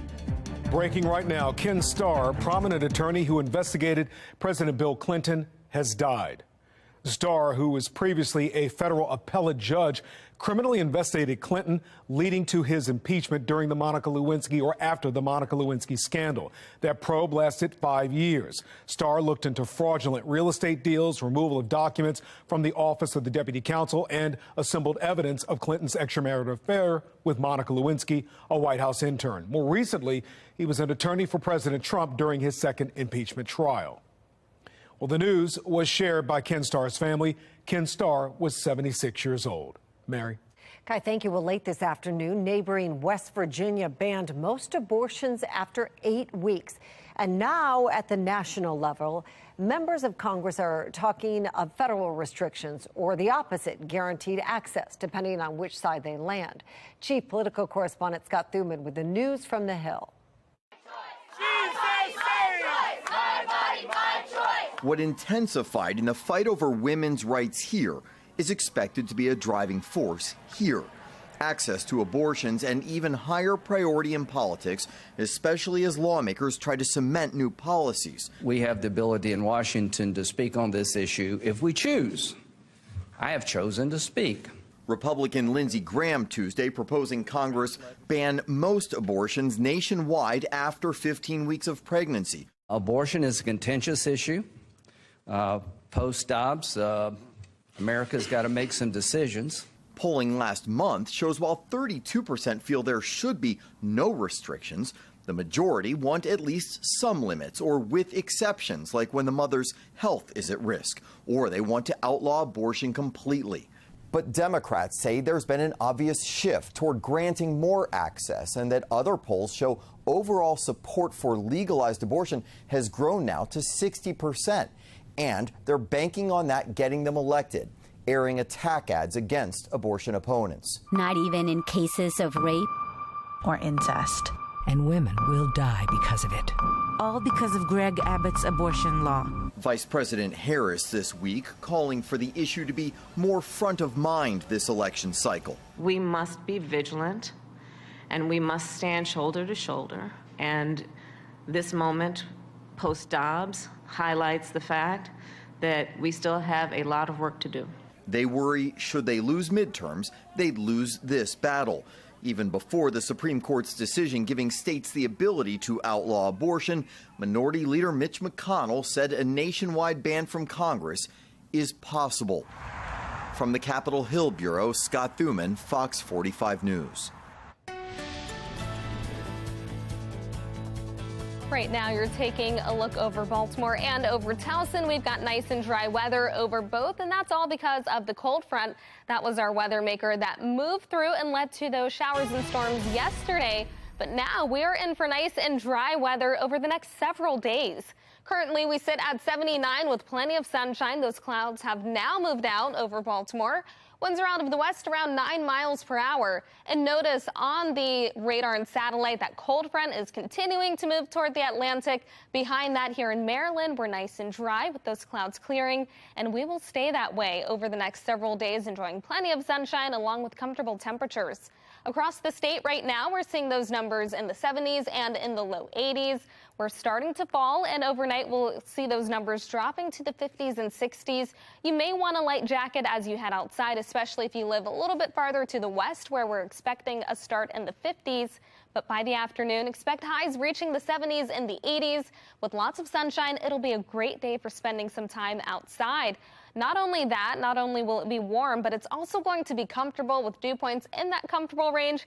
After that, we're actually going to be in that pleasant range heading into the weekend. So really just a gorgeous forecast ahead of us. We'll stay nice and quiet overnight with clear skies, and we'll wake up to plenty of sunshine around 7 a.m. Then as we head into the afternoon across the entire state, we're expecting plenty of sunshine as those high temperatures reach the 70s and the 80s. Then we stay quiet again as we head into Thursday, waking up to lots of sunshine. Even by the afternoon, still not many clouds around the area. So if you have the chance to get outside, the next few days look gorgeous. We're keeping watch on 2 areas in the Atlantic Basin. The one in yellow has a low chance of formation, while the one in orange has a medium chance of formation over the next 5 days. But right now, neither are a threat to the U.S. 58 for the low temperature tonight with cool and quiet and clear conditions. Then tomorrow, high temperatures gradually reaching the upper 70s and low 80s, keeping us close to average. Again, we'll have plenty of sunshine, but if you're waiting on warmer temperatures, those come next week. I'll let you know just how hot it gets coming up in the 10-day forecast. Weather Window, presented by the National Weather Desk. An incredible scene off the coast of Maine when a 7-foot male mako shark took the bait and jumped right into a charter fishing boat. The ship's captain says no one was hurt, including the shark. It was tagged, measured, and released back into the Gulf of Maine. And check out this energetic dust devil north of San Antonio. Dust devils generally form when skies are clear and prevailing winds are light. For more content like this, follow the National Weather Desk on Instagram. It's primary election day in 3 states, but a major holdup with new voting machines could put the results in doubt. Why one group isn't confident their votes will be counted.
Rhode Island is one of 3 states holding primary elections today, but a controversy over voting machines has skeptics wondering if every vote will be counted.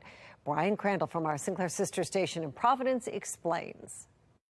The election show will go on with new touchscreen machines that have had problems and sparked a debate over who's to blame. The express vote machines are meant for voters with disabilities to use, but can be used by anyone. Among the issues, in 4 cities, the machines were mistakenly loaded with some wrong candidate names in the Spanish language version. The State Board of Elections said at most 55 ballots were tainted and that all the problems have since been fixed. But Providence Mayor Jorge Elorza called for the machines to be removed to avoid more problems. The Board of Elections was going to take up his complaint this morning, but canceled late last night after the company that runs the machine said it's too complicated and there's not enough time to go back to using the old machines. Government watchdog group Common Cause opposed Elorza's request, saying it would leave voters who need assistance without an option, therefore breaking breaking the law. This is the right choice. There isn't enough time the day before the election to swap out roughly 400 machines in polling places. And the old machines were less reliable than the new machines. They were breaking at a really high rate. Now, the machines do not record the vote, but instead the touchscreen allows a voter to make their choice, and the machine then prints out a marked up ballot to go in the regular ballot counting machine. People should have confidence, but they should check. The voters need to look at that printout and make sure it reflects who they wanted. We are in for great weather over the next 10 days. Tomorrow, temperatures around 83, and we're looking at the start of a very dry period with lots of sunshine tomorrow, 80 and sunny on Thursday, 81 and sunny on Friday. Then we'll have a few more clouds move in on Saturday and Sunday, along with rising temperatures, 86 on Sunday, and it looks great for the Ravens home opener. Then we're back to the upper 80s on Monday and Tuesday, even hotter as we head into Wednesday. Then after that, our temperatures gradually fall as we finish out the work week. Back to you. Jasmine, thank you. Well, finally tonight, some good news for tech workers in our area. Maryland has been deemed the second best state for tech employees, according to a recent study from Small PDF. Maryland tech workers earn an average salary of over $110,000 a year, and 54 out of every 1,000 people work in tech. Our neighboring Virginia, which has Amazon's second headquarters under construction, ranked first overall, with Washington, Colorado, Massachusetts rounding out the top 5. Not bad. Well, that's all for Fox 45 News at 6. Family Feud is up next. We'll see you back here for the news at 10 tonight. Thank you so much for watching. Have a great night.